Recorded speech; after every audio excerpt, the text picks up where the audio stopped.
எனக்கு ஒரு சிநேகிதன் அவன் சொன்னான், டேய் என்னுடைய மாமனார் கூட தன்னுடைய பொண்ணை எனக்கு திருமணம் பண்ணி கொடுக்கறதுக்கு முன்னாடி ஒரு செய்தியை சொன்னார். பொய்ன்னு அப்புறமா தான் தெரிஞ்சது அப்படின்னா. என்ன சொன்னார்னு கேட்டோம். என் பொண்ணு மாசத்துக்கு ஒரு தடவை ஏதாவது கோபம் வந்தா கையில கிடைக்கிறத எடுத்து உங்க மேல எரிவா, நீங்க தான் அனுசரிச்சு நடந்துக்கணும்னு சொன்னார் அப்படின்னா. அப்படி அவர் சொன்னது பொய்யா அப்படின்னு கேட்டேன். ஆமா, அவர் மாசம் ஒரு தடவைன்னு அவர் சொன்னது பொய், தினம் ஒரு தடவை அப்படி செய்யறா, இதுதான் உண்மை அப்படின்னா.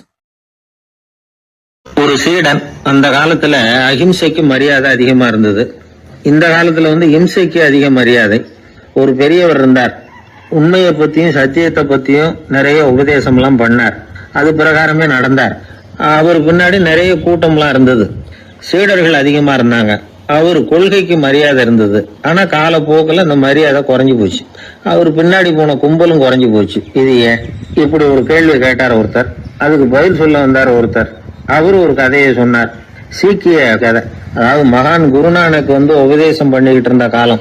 அவர் பின்னாடி ஏகப்பட்ட கூட்டம் போற இடமெல்லாம் மக்கள் வெள்ளம் அவர் பின்னாடியே போயிட்டு இருந்ததுதான். அவர் எந்த ஊருக்கு போனாலும் எல்லாரும் பின்னாடியே போனாங்க. இந்த கூட்டத்தையும் அவங்க கிட்ட இருக்கிற ஆர்வத்தையும் போனார் ஒருத்தர்.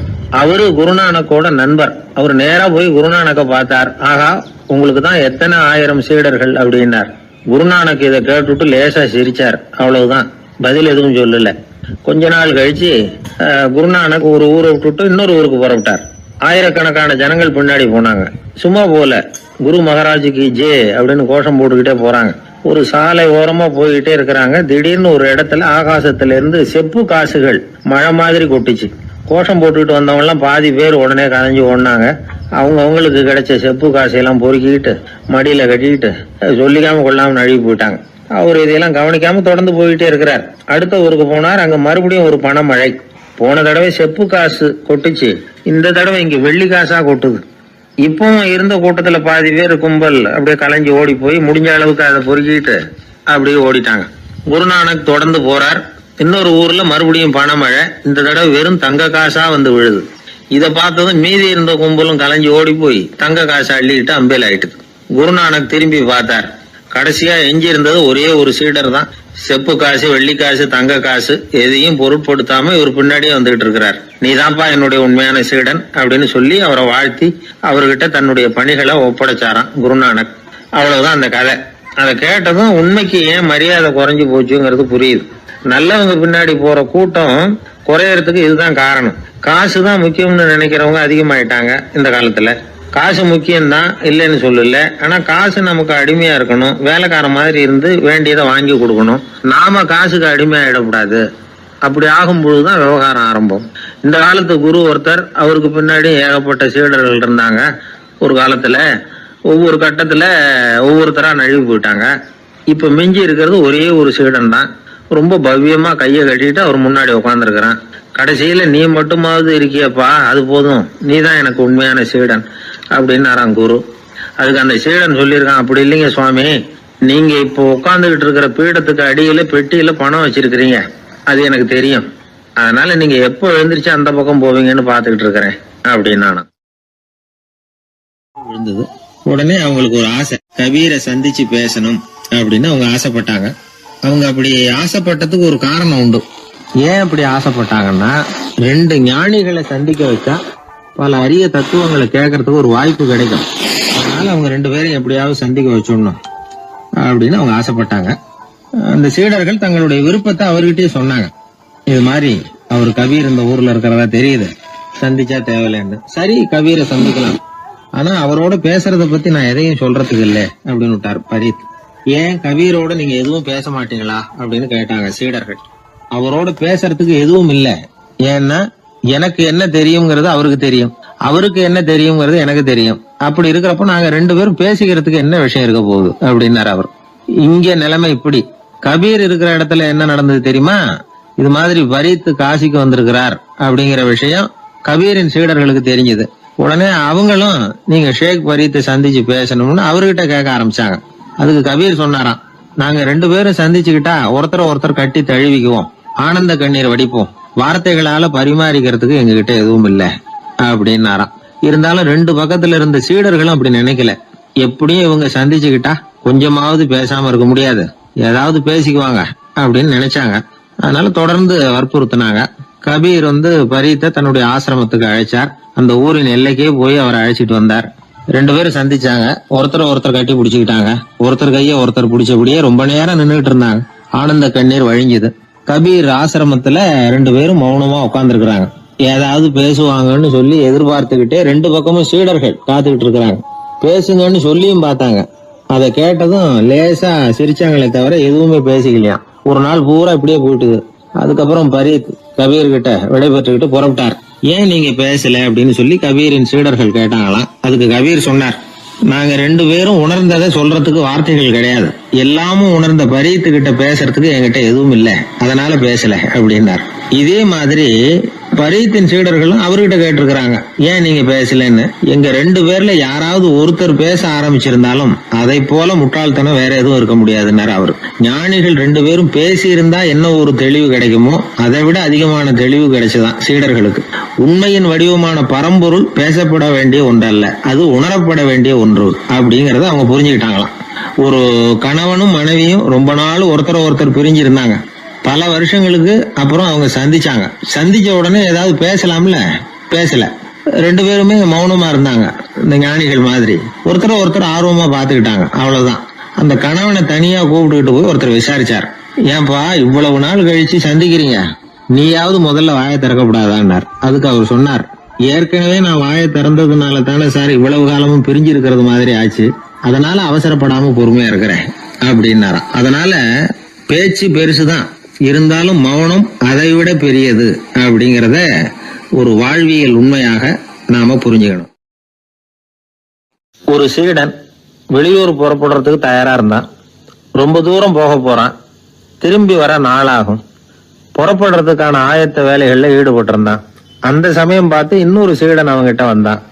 நம்ம குரு உன்னை அழைச்சிட்டு வர சொன்னார், வா அப்படின்னு கூப்பிட்டான். இவன் உடனே புறப்பட்டு போனான். குருநாதரை பார்த்தான். அவர் காலில் விழுந்து வணங்கினான். வணங்கிவிட்டு எழுந்திரிச்சான். அவ்வளவுதான். குரு ஏதாவது உபதேசம் பண்ணுவாருன்னு எதிர்பார்த்தான். ஆனா நடந்தது என்ன தெரியுமா? குரு அவனுக்கு ஓங்கி ஒரு அடி கொடுத்தார். எதிர்பாராம இந்த அடியை வாங்கினதும் அந்த சீடன் அதிர்ந்து போயிட்டான். பக்கத்துல இருந்த மற்ற சீடர்களும் திகைச்சு போய் நின்னுட்டாங்க. அடி வாங்கின சீடனுக்கு மனசுக்குள்ள குழப்பம். நாம என்ன தப்பு பண்ணணும், புறப்படுற நேரத்துல இப்படி குரு கிட்ட அடி வாங்குற மாதிரி ஆயிட்டுதே அப்படின்னு நினைச்சு மனசுக்குள்ள ரொம்ப வேதனைப்பட்டான். கொஞ்சம் துணிச்சலை வரவழைச்சுக்கிட்டு குருநாதர்கிட்டயே கேட்டுட்டான், சுவாமி நான் என்ன தப்பு பண்ணினேன், என்ன இப்படி அடிச்சுட்டீங்களே, ஒரு வார்த்தை கூட உங்களை எதிர்த்து நான் பேசினது இல்லையே, இவ்வளவு காலமா உங்க விருப்பத்துக்கு விரோதமா ஒரு காரியம் கூட நான் செஞ்சது இல்லையே, வந்ததும் வராததுமா ஒண்ணுமே சொல்லாம என்ன அடிச்சுட்டீங்களே, குருவே நான் செஞ்ச குற்றம் தான் என்ன அப்படின்னு கண்ணீரோட பரிதாபமா கேட்டானா அந்த சீடன். ஆனா அந்த குரு முகத்துல கொஞ்சம் கூட கோபம் இல்லை. அவர் சிரிச்சுக்கிட்டே நின்னுகிட்டு இருந்தாராம். அதுக்கப்புறம் சொன்னாராம், என்னுடைய அருமை சீடனே, நீ ஒரு தவறும் பண்ணல. நான் உன்னை அடிச்சது நீ ஏதோ தப்பு பண்ணிவிட்டேங்கிறதுக்காக இல்ல, நீண்ட பயணம் போற, ஞாபகமா ஏதாவது கொடுத்து அனுப்ப வேணாமா, நீ ஞானம் பெற்ற பிறகுதான் திரும்பி வரப்போறேங்கிறது எனக்கு தெரியும். அதுக்கு பிறகு உன்னை அடிக்க முடியுமா? அதனால இப்ப கிடைச்சிருக்கிற இந்த வாய்ப்பை பயன்படுத்திக்கிட்டேன். அப்போதைக்கு இப்பவே அடிச்சுட்டேன், அவ்வளவுதான், வேற ஒண்ணும் இல்லை அப்படின்னாராம். குரு சிரிச்சுக்கிட்டே இப்படி சொல்றார். இருந்தாலும் இதுவும் ஒரு உபதேசம் தான். அதிர்ச்சிகளால விழிப்படைய வைக்கிறதும் ஒரு வழிதான். இது ஜென் வழி. பெரும்பாலும் அதிர்ச்சியின் மூலமாகவே ஞான தரிசனத்தை அருள்கிறவர்கள் தான் ஜென் குருமார்கள். நம்ம தியானம் தான் ஜென். இந்தியாவில இருந்து சீனாவுக்கு போய் கொஞ்சம் பேர் மாறி வளம் பெற்று ஜப்பான்ல ஜென் ஆகி வளர்ந்துருக்குது, அவ்வளவுதான். ஜென்கிறது தியானம். எதை நினைச்சும் தியானிக்கிறது இல்ல, எல்லாத்திலையும் தியானம் இருக்கிறதா சொல்லுது ஜென். பேசுறது, இருக்கிறது, நடக்கிறது, சாப்பிடுறது, சிரிக்கிறது, தூங்குறது, தொழில் செய்யறது அல்லது சும்மா இருக்கிறது எல்லாமே தியானம் தான். ஜென்கிறது ஒரு சுய தரிசனம், தன்னைத்தானே அடையாளம் கண்டுகொள்கிறது தான். அது இல்லாத எதையும் தேடி கண்டுபிடிக்கிறது இல்ல. சென் மார்க்கத்தை பத்தி ஓஷோ என்ன சொல்றார் தெரியுமா? காணாமல் போன தன்னுடைய மூக்கு கண்ணாடி தன்னுடைய மூக்கின் மேல் இருப்பதை கண்டுகொள்வது போன்றது சென் அப்படிங்கிறார். நம்மால் ஒருத்தர் இன்னொருத்தர் முகத்தை ரொம்ப நேரமா உத்து பார்த்துக்கிட்டு இருந்தார். என்ன பாக்குறீங்கன்னாரு அவரு. நீங்க போட்டிருக்கீங்களே மூக்கு கண்ணாடி, அதை தான் பாக்குறேன்னாரு இவரு. நீங்க அப்படி பாக்குறதுக்கு விசேஷ காரணம் ஏதாவது உண்டான்னு கேட்டார் இவர். உண்டுன்னார். என்னன்னு கேட்டார். நேத்திக்கு காணாம போன என்னோட மூக்கு கண்ணாடி அது அப்படின்னாராம் இவர். எதிர்காலத்தை நினைச்சா எனக்கு ரொம்ப பயமா இருக்கு சார் அப்படின்னு சொல்றவங்க நிறைய பேர் இருக்கிறாங்க. அதாவது பயப்படாத மனிதர்கள்னு யாருமே கிடையாது. ஒவ்வொருத்தருக்கும் ஒவ்வொரு விதமான பயம் இருந்தாலும் ஒட்டுமொத்தமா பாக்குறப்போ மனிதனுக்கு 6 விதமான பய உணர்வுகள் வரலாம் அப்படின்னு பெரியவங்க சொல்றாங்க. எல்லா விதமான பயமும் இந்த 6 வகைக்குள்ள அடக்கம். அந்த 6 வகை பயமும் 6 எதிரிகள் மாதிரியாம். 6 எதிரிகளையும் புரிஞ்சுக்கிட்டோம்னா போதும், வாழ்க்கையில சுலபமா வெற்றி அடைய முடியும். சரி, அந்த 6 வகை பயம் என்னென்ன அப்படின்னு பாப்போம். முதல்ல வறுமை பற்றிய பயம், 2வது பழிச்சொல் பற்றிய பயம், 3வது உடல் நலம் பாதிப்பு பற்றிய பயம், 4வது என்னன்னா காதல் தோல்வி, 5வது முதுமை, 6வது மரணம். அதாவது பயப்படுறதுங்கிறது ஒரு மனநிலை தான். இந்த மனநிலையை கட்டுப்படுத்த முடியும், திசை திருப்ப முடியும். சரி, இந்த பயங்களின் அறிகுறிகள் எப்படி இருக்கும்? வறுமை பற்றிய பயம் அப்படின்னு முதல்ல சொன்னோம் இல்லையா, அந்த பயத்தின் அறிகுறிகளை தெரிஞ்சுக்குவோம். எதுலயும் அக்கறை இல்லாம இருக்கிறது, ஒரு குறிக்கோள் இல்லாம இருக்கிறது, வறுமையை சகிச்சுக்கிறது, வாழ்க்கையில கிடைக்கிறது எதுவா இருந்தாலும் ஆட்சேபனை இல்லாமல் ஏத்துக்கிறது, மனசாலும் உடம்பாலும் சோர்ந்து போயிருக்கிறது, ஆர்வம், முனைப்பு, கற்பனை திறன் எதுவுமே இல்லாம இருக்கிறது. இதெல்லாம் தான் அந்த வறுமை பற்றிய பயத்தின் அறிகுறிகள். அடுத்தது ஒண்ணு பார்த்தோமே, பழிச்சொல் பற்றிய பயம். அதாவது அடுத்தவங்க நம்மளை குறை சொல்லி விடுவாங்களோ அப்படிங்கிற பயம். இதுக்கு அறிகுறி என்ன தெரியுமா? புதியவர்களை சந்திக்கிறதுக்கு பயப்படுறது, முடிவு எடுக்க முடியாம குழம்புறது, பிரச்சனைகளை தவிர்க்க விரும்புறது, தாழ்வு மனப்பான்மை, வரவுக்கு மீறி செலவு செஞ்சு இமேஜ உயர்த்திக்கிறது, குறிக்கோள் இல்லாத வாழ்க்கை, இதெல்லாம் தான் அதுக்கு அறிகுறிகள். 3வது பயம் உடல் நலம் பாதிப்பு பற்றிய பயம், அதாவது நோய் பற்றிய பயம். ஒரு உண்மை என்ன தெரியுமா? டாக்டரை சந்திக்கிற மனிதர்கள்ல 75% பேர் தங்களுக்கு நோய் வந்துட்டுதுங்கிற கற்பனையில இருக்கிறவங்களாம். நிஜமாவே நோய் கிடையாது அவங்களுக்கு. இந்த பயத்தின் அறிகுறிகள் என்னன்னா, வியாதிக்கான அறிகுறிகள் தன்னிடம் இருக்கிறதாக நினைச்சுக்கிறது, எந்த நேரமும் வியாதியை பத்தியே பேசி பேசி மனசை அங்கேயே வச்சிருக்கிறது, நோய் சம்பந்தமான செய்திகளை படிச்சு நமக்கு இப்படி ஆயிடுமோ அப்படின்னு வேதனைப்படுறது, இதெல்லாம் தான் அதுக்கு அறிகுறிகள். 4வது பயம் காதல் தோல்வி. இது ரொம்ப வேதனை, உடம்பையும் மனசையும் சீரழிச்சு விடும். ஆண்களை விட பெண்கள் தான் இந்த பய உணர்வுல அதிகமா பாதிக்கப்படுறாங்க. 5வது முதுமை பற்றிய பயம். 6வது மரண பயம், வயசான காலத்துல எப்படி சமாளிக்கிறது அப்படிங்கிற பயம். ஆக இதையெல்லாம் நாம புரிஞ்சுக்க வேண்டியது ரொம்ப அவசியம். இந்த 6 வகை பயங்களை சரியா புரிஞ்சுக்கிட்டு நாம நடந்துக்கணும். வாழ்க்கையின் முன்னேற்றத்துக்கு இந்த பயங்கள் முட்டுக்கட்டே ஆயிடக்கூடாது. உழைச்சி பணம் சேர்க்கணும், உற்சாகமா மனசை வச்சுக்கணும். மனசை கட்டுப்படுத்துகிற மார்க்கம் தெரிஞ்சுக்கிட்டா போதும், எல்லாம் சரியா வந்துடும். நம்ம ஆள் ஒருத்தன் சொன்னான், சார் எனக்கு வறுமை பற்றிய பயம் தான் இருந்தது, ஒரே ராத்திரியில 30,000 ரூபாய் தயார் பண்ணிவிட்டேன், இப்ப எனக்கு இன்னொரு பயம் வந்துட்டுதுன்னா. என்ன பயம்னு கேட்டாங்க. போலீஸ் கண்டுபிடிச்சிருமோங்கிற பயம்னா. இது இந்த பயத்துல அடங்காது. அதனால அஞ்சி சாவார், அஞ்சாத பொருள் இல்லை அப்படின்னு பாரதி சொன்னார் இல்லையா, அது மாதிரி பயத்தை புரிந்து கொண்டு அதற்கு தகுந்த மாதிரி நம்முடைய வாழ்க்கையை அமைத்துக் கொள்ள வேண்டும். அப்படி அமைத்துக் கொள்ளுகிறவர்களுக்கு வெற்றி நிச்சயம். ஒரு ஊர்ல ஒரு குரு இருந்தார், ஜென் குரு. அவரை தேடிட்டு ஒரு மன்னர் வந்தார். வந்தவர் ஜப்பான் மன்னர். தோட்டக்கலையை பத்தி தெரிஞ்சுட்டு போறதுக்காக அவர் வந்தார். எப்படி தோட்டம் அமைக்கிறது அப்படிங்கறத பத்தி அந்த குரு விவரமா சொல்லி கொடுத்தாரு. 1 நாள் 2 நாள் இல்ல, 3 வருஷம் கத்து கொடுத்தார்.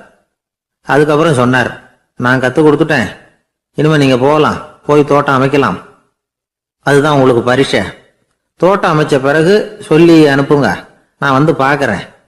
நீங்க இங்க என்னவெல்லாம் கத்துக்கிட்டீங்களோ அதையெல்லாம் அங்க செயல்முறையில செஞ்சு காட்டுங்க அப்படின்னு சொல்லி அனுப்பி வச்சார். மன்னர் போனார். அரண்மனைக்கு பக்கத்திலேயே ஒரு பெரிய தோட்டத்தை உண்டு பண்ணினார். அழகான மரங்களையும் செடிகளையும் உருவாக்குனாரு. கிட்டத்தட்ட 1000 தோட்டக்காரர்களை பயன்படுத்தி 3 வருஷங்கள் முயற்சி பண்ணி அந்த அழகான தோட்டத்தை உருவாக்கினார். குரு கிட்ட இருந்து செய்தி வந்தது, நாளைக்கு வந்து தோட்டத்தை பாக்குறேன் அப்படின்னு. மன்னர் உடனே சுறுசுறுப்பாயிட்டார். முதல் நாளே தோட்டத்தை சுத்தப்படுத்தினார். ராத்திரி பூரா யாரும் தூங்கல. எல்லாருக்கும் தோட்டத்தை ஒழுங்குபடுத்துற வேலை. அது அந்தந்த இடத்துல ஒழுங்கா இருக்குதா அப்படின்னு சரி பார்த்தாங்க. ஒரு தவறும் இல்லாத வகையில அதை ஒழுங்குபடுத்தினாங்க. மறுநாள் குரு வந்தார், தோட்டத்தை பார்த்தார். அவருக்கு கோபம் வந்துட்டுது. மன்னருக்கு ஆச்சரியம், எப்பவும் சிரிச்சுக்கிட்டே இருக்கிறவர் இப்ப எப்படி இருக்கிறாரே அப்படின்னு. மெதுவா குரு கிட்ட போய், எல்லாம் சரியா தானே இருக்குது அப்படின்னார். எல்லாம் சரிதான், ஆனாலும் எங்கே அந்த பொன்னிற காற்று அப்படின்னார். உதிர்ந்த இலைகள், பொன் மஞ்சள் நிற இலைகள் காற்றில் அப்படி புரண்டு ஓடுவதை நான் பார்க்க முடியவில்லையே அப்படின்னாராம்.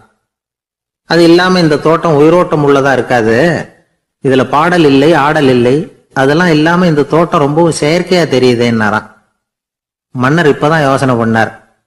கீழே கிடந்த காஞ்சி போன இலைகள் மட்டும் இல்ல, மரத்துல இருந்த காஞ்சி போன இலைகளையும் அப்புறப்படுத்தி சுத்தமா வச்சிருக்கிறார். இறப்பும் வாழ்க்கையினுடைய ஒரு பகுதி தான். மரணம்ங்கிறது வாழ்க்கைக்கு எதிரானது அல்ல, அதை நிரப்பும் ஒரு பகுதி தான் அது. மரணம் இல்லையில் வாழ்க்கையே இல்லை அப்படிங்கிறது பெரியவங்க கருத்து. இப்ப அந்த தோட்டம் அழகாதான் இருக்குது, இருந்தாலும் அது ஒரு ஓவியம் மாதிரி உயிர் இல்லாமல் இருக்கு. குரு ஒரு வாளியை கையில எடுத்துக்கிட்டார், தோட்டத்தை விட்டு வெளியில போனார். ஏற்கனவே வீசி எறிந்த அந்த சருகுகளை எல்லாம் அள்ளி கொண்டுட்டு வந்தார். உள்ள எல்லா இடங்கள்லயும் அதை வீசினார். உடனே காத்து அந்த காய்ந்த சருகுகளையும் பழுத்த இலைகளையும் அசைக்க ஆரம்பிச்சுட்டுது. இப்போ அங்க சலசல சத்தம், சங்கீதம், இலைகளின் நடனம், ஓவியம் மாதிரி இருந்த அந்த தோட்டத்துக்கு இப்போ உயிர் வந்துட்டுது. இதுதான் அந்த பொன்னான காற்று அப்படின்னாராம் குரு. மன்னருக்கு புரிஞ்சுது. மிகப்பெரிய ஜென் கேள்வி ஒன்று உண்டு. உம்மான் அப்படிங்கிற ஒரு பெரிய குருவை பார்த்து துறவி ஒருத்தர் கேட்டாராம், இலைகள் எல்லாம் கீழே விழுந்து மரங்கள் மொட்டையாக இருக்கும் பொழுது என்ன நடக்கும்? இதுதான் கேள்வி. இதுக்கு உம்மான் சொன்ன பதில் பொன்னான காற்று, தி கோல்டன் விண்ட் அப்படின்னாராம். இதுக்கு என்ன விளக்கம்னா, உன்னுடைய எண்ணங்கள் எல்லாம் உன்னுடைய மனசிலிருந்து கீழே விழுந்து உனது உள்ளுணர்வானது மொட்டையாக நிற்கும் நிலைதான் அது. உனது வேர்களின் அருகில் காற்று வீசுகிறது. எல்லா எண்ணங்களும் உன்னிலிருந்து வெகு தூரத்துக்கு புரண்டு கொண்டே சென்று விடுகிறது. நீ அவற்றை கடந்து விட்டால் நீ அவைகளுக்கெல்லாம் மேலெழுந்து கீழே பார்ப்பவனைப் போல நிற்க ஆரம்பித்து விடுவாய். அதுதான் தியானம் என்பது அப்படின்னு சொல்றாங்க. தியானம்ங்கிறது எண்ணத்துக்கு எதிரானது இல்ல, தியானம்ங்கிறது எண்ணங்களை கடந்து செல்வதுதான். அதுக்கப்புறம் நாம பொன்னிற காற்றுல ஆட ஆரம்பிச்சிருவோம். இதுதான் பெரியவர்கள் சொல்றது. என்கிட்ட ஒருத்தர் தோட்டம் அமைக்கணும்னு யோசனை கேட்டு வந்தார். எல்லாம் சொல்லி கொடுத்தேன். செடிகள்லாம் செழிப்பா வளரணும்னா வேறு காயாம பாத்துக்குங்க, தினமும் தண்ணி விடுங்க அப்படின்னு சொல்லி அனுப்பி வச்சேன். ஒரு மாசம் கழிச்சு ஒரு தோட்டத்தை பாக்குறதுக்காக போனேன். போய் பார்த்தா எல்லா செடியும் வாடி கிடக்குது. என்னங்க இப்படி பண்ணிவிட்டீங்கன்னு. நீங்க சொன்னபடிதான் செஞ்சேன்னார். என்ன செஞ்சீங்கன்னு கேட்டேன். வேறு காயாம பார்த்து சொன்னீங்க, தினமும் ஒரு தடவை எல்லா செடியையும் ஒவ்வொன்னா புடுங்கி பார்த்து வேறு காயாம இருக்கா அப்படின்னு பார்த்துட்டு அதுக்கப்புறம் தண்ணி பாய்ச்சனே, அவ்வளவுதான் அப்படின்னார். நம்மள மாதிரி ஒரு ஆசாமி அவன் நம்மள மாதிரியே கற்பனை பண்ணான். அதாவது நாம தான் இந்த உலகத்துல ரொம்பவும் கஷ்டப்படுறோம், மத்தவங்க எல்லாம் சந்தோஷமா இருக்கிறாங்க அப்படின்னு அவன் நினைச்சுக்கிட்டான். அவன் ஒரு நாள் கடவுளை வேண்டிக்கிட்டானா, சுவாமி இந்த உலகத்துல எவ்வளவோ பேர் இருக்கிறாங்க, ஒவ்வொருத்தருக்கும் ஒவ்வொரு விதமான கஷ்டம் இருக்கலாம், ஒத்துக்கிறேன். இருந்தாலும் எனக்கு அது கொஞ்சம் அதிகமா இருக்கிறது மாதிரி தெரியுது. அதனால நீங்க எனக்காக ஒரு சின்ன உதவி செஞ்சா போதும். அது வேற ஒண்ணும் இல்ல, என்கிட்ட இருக்கிற துயரங்களை இன்னொருத்தர் யாருகிட்டயாவது கொடுத்துருங்க, அவர்கிட்ட இருக்கிற துயரங்களை என்கிட்ட மாத்தி கொடுத்துருங்க. ஒரு மியூச்சுவல் டிரான்ஸ்பர், அவ்வளவுதான். அப்படி பண்ணிவிட்டா போதும் அப்படின்னு வேண்டிக்கிட்டானான். அன்னைக்கு ராத்திரியே அவன் ஒரு கனவு கண்டிருக்கான். வானத்திலிருந்து ஒரு குரல் கேட்டிருக்கு. அது என்ன சொல்லிச்சு தெரியுமா? ஏ ஜனங்களே, எல்லாரும் அவங்கவங்க கஷ்டங்களை ஒரு பையில போட்டு எடுத்துக்குங்க. அப்படி எடுத்துக்கிட்டு நேரா இந்த ஊர் எல்லையில இருக்கிற கோயிலுக்கு சேருங்க அப்படின்னு அந்த குரல். ஆஹா, கடவுள் நம்ம பிரார்த்தனைக்கு செவி சாய்ச்சுட்டார் அப்படின்னு சந்தோஷப்பட்டான் இவன். உடனே என்ன பண்ணான், தன்கிட்ட இருந்த கஷ்டத்தையெல்லாம் ஒரு சாக்கு பையில போட்டு எடுத்துக்கிட்டான். வீட்டை விட்டு வெளியில வந்தான். தெருவுல இறங்கி நடக்கிறான். அங்க பார்த்தா ஏகப்பட்ட பேர் ஆளுக்கு ஒரு பைய தூக்கிக்கிட்டு கோயிலுக்கு போயிட்டு இருக்கிறாங்க. சில பேர் மூட்டையா கட்டி தலையில சுமந்துக்கிட்டு போயிட்டு இருக்கிறாங்க. இவன் பார்த்தான். இவனுக்கு ரொம்ப ஆச்சரியமா இருந்தது. ஏன்னா எல்லாரும் வச்சிருக்கிற பைய இவன் பைய விட பெருசா இருந்தது. இவன் பை தான் இருக்கிறதுலயே கொஞ்சம் சின்னதா தெரிஞ்சது. இப்ப அவன் மறுபடியும் சாமியை வேண்டிக்கிட்டான், கடவுளே இப்ப உள்ள சூழ்நிலையை கவனிச்சா என்கிட்ட இருக்கிற பைய பரவாயில்லன்னு தோணுது. அதனால வேற பை எதையும் மாத்த வேணாம், இதுவே பரவாயில்ல, இந்த பையோட திரும்பி வீட்டுக்கு போனா போதும்னு நினைக்கிறேன் அப்படின்னு எதோ நினைக்க ஆரம்பிச்சுட்டான். எல்லாரும் கோயிலுக்கு போய் சேர்ந்தாங்க. கோயில்ல அந்த குரல் மறுபடியும் கேட்டுது. எல்லாரும் அவங்கவுங்க பைகளை சோகத்துல தொங்க விடுங்க, திடீர்னு விளக்குகள் அணையும், மணி அடிக்கப்படும், அதுதான் அடையாளம். அந்த சமயத்துல இருட்டுல உங்களுக்கு வேண்டிய பைய நீங்க மாத்தி எடுத்துக்கலாம், தேர்ந்தெடுத்துக்கலாம். வெளிச்சம் இருக்கிறப்பவே உங்களுக்கு பிடிச்ச பைக்கு பக்கமா பார்த்து நீங்க நின்னுக்கலாம் அப்படின்னு சொல்லி விவரம் சொல்லிச்சான் அந்த குரல். அப்படி சொன்னதுக்கு அப்புறம் திடீர்னு விளக்கு அணைஞ்சுது, மணி அடிச்சுது. கொஞ்ச நேரம் கழிச்சு மறுபடியும் விளக்குகள்லாம் எரிஞ்சுது. இப்போ பார்த்தா எல்லாரும் அவங்கவங்க பையையே கெட்டியா பிடிச்சிட்டு நிக்கிறாங்க. இவனும் அப்படியே நிக்கிறான். இவன் மெதுவா பக்கத்துல நிக்கிறவங்க கிட்ட கேட்டானா, ஏன் நீங்க பைய கையிலேயே வச்சிருக்கிறீங்க, செவுத்துல மாட்டலையா அப்படின்னு கேட்டிருக்கான். இல்லப்பா, நீ ஏன் கையிலேயே வச்சிருக்கிறியோ அதே காரணத்துக்காக தான் நாங்களும் வச்சிருக்கிறோம். நம்ம கவலைகளை பத்தி நமக்கு ஓரளவுக்காவது தெரியும். ஆனா மத்தவங்க கவலைகள் நமக்கு பரிச்சயம் இல்லாதவை, பழக்கம் இல்லாதது. அதனால நமக்கு தெரிஞ்ச கவலைகளை சமாளிக்கிறது சுலபம். தெரியாததை சமாளிக்கணும்னா மறுபடியும் ஆரம்பத்துல இருந்து ஆரம்பிக்கணும். அதனால பழைய நண்பர்களோட வாழறது தான் மேல் அப்படின்னு ஆனான். அதுக்கப்புறம் அவன் தன்னோட பைய போதும்னு வீட்டுக்கு திரும்பி வந்துட்டானான். இது ஒரு பெரியவர் சொல்லி இருக்கிற கதை. அதனால நம்ம கிட்ட இருக்கிற கஷ்டங்கள் தான் பெருசு, அதை இன்னொருத்தங்கிட்ட கொடுத்துட்டு மாத்திக்கலாம் அப்படின்னு நினைக்கிறது தப்பு. இதே மாதிரி இன்னொரு சம்பவம். ஒரு ஊர்ல ஒரு நாள் ராத்திரி ஆகாயத்தில இருந்து கடவுள் குரல் கேக்குது. இந்த ஊர்ல இருக்கிற ஜனங்கள்லாம் கொஞ்சம் கவனிங்க, உங்களுக்கு ஒரு செய்தி. அதாவது இங்க இருக்கிற ஜனங்கள்லயே கொஞ்சம் கூட கவலையே இல்லாத ஆள் யாருன்னு எனக்கு தெரியணும். அதனால எல்லாரும் அவங்க கவலைகளை ஒரு பையில போட்டு எடுத்துக்கிட்டு கோயிலுக்கு வாங்க அப்படின்னாரு கடவுள். உடனே வரிசையா எல்லாரும் வர ஆரம்பிச்சாங்க. எல்லார் கையிலயும் பை இருந்தது, சின்னதும் பெருசுமா. கவலையே இல்லாத ஆள் யாருன்னு தேடினார் கடவுள். ஒரே ஒரு ஆள் மட்டும் கையில எதுவும் இல்லாம வெறும் கையை வீசிக்கிட்டு ரொம்ப ஜாலியா நடந்து வந்துகிட்டு இருந்தான். கடவுள் அவங்க கிட்ட போனார். ஏப்பா, உனக்கு கவலையே இல்லையா அப்படின்னு கேட்டார். எனக்கும் சில கவலைகள்லாம் உண்டு அப்படின்னு அவன். எங்க அதெல்லாம்னு கேட்டிருக்காரு கடவுள். பின்னாடி லாரியில வந்துகிட்டு இருக்கு அப்படின்னு அவன். ஒரு ரயில் வேகமா போயிட்டு இருக்கு. அது ஒரு ரயில்வே ஸ்டேஷன்ல கொஞ்ச நேரம் நின்னுது. அப்போ அதுல ஒரு ஆள் ஏறினார். தலையில ஒரு மூட்டையை வச்சிருந்தார். மூட்டையை தலையில சுமந்துக்கிட்டே உள்ள வந்தாரு. மூட்டையை தலையில சுமந்துக்கிட்டே ஒரு இடத்துல உட்கார்ந்தார். ரயில் மறுபடியும் புறப்பட்டது. இவர் தன் தலையில இருந்த மூட்டையை கீழே இறக்கி வைக்கணும்ல, வைக்கல, சுமந்துக்கிட்டே வர்றார். எதிரில் உட்கார்ந்துருந்தவர் கேட்டார், ஏங்க ஏன் இப்படியே உட்கார்ந்துருக்கிறீங்க தலையில மூட்டையை வச்சுக்கிட்டு, மூட்டையை கீழே இறக்கி வைக்கலாமே அப்படின்னார். வேணாங்க, பாவம், தலையில இருக்கிற மூட்டையை இறக்கி ரயில்ல வச்சா ரயிலுக்கு பாரம் அதிகமா இருக்கும் அப்படின்னாரு அவரு. இப்படி ஒரு ஆளை பார்த்தா நமக்கு சிரிப்பு தான் வரும். ஏன்னா ரயிலுங்கிறது அந்த மூட்டையையும் சேர்த்து சுமந்துக்கிட்டு தான் போகுது. அவன் அந்த மூட்டையை தலையில வச்சிருந்தாலும் ஒண்ணுதான், தரையில வச்சிருந்தாலும் ஒண்ணுதான். அதனால ரயிலுக்கு எந்த மாற்றமும் ஏற்பட போறதில்லை. அதே மாதிரி தான் நம்ம மனமும். இதுவும் ஒரு தேவையில்லாத சுமை, அனாவசியமா சுமந்துக்கிட்டு இருக்கிறோம். இத கீழே இறக்கி வச்சுட்டா வாழ்க்கை பிரயாணம் சுகமா இருக்கும். ரயில் பிரயாணம் பண்ற அந்த ஆள் மூட்டையை சுமக்கிறான், வாழ்க்கை பிரயாணம் பண்ற நாம மனசை சுமக்கிறோம். இது ரெண்டுக்கும் எந்த வித்தியாசமும் இல்லை. மனசை கீழே இறக்கி வச்சுட்டா பாரம் இல்லாமல் வாழலாம், பறவைகள் மாதிரி பறக்கலாம், குழந்தைகள் மாதிரி கள்ளங்கபடம் இல்லாம வாழலாம். இந்த வெளி உலகத்துல நாம நிலை பெற்று இருக்கணும், வேரூன்றி இருக்கணும்.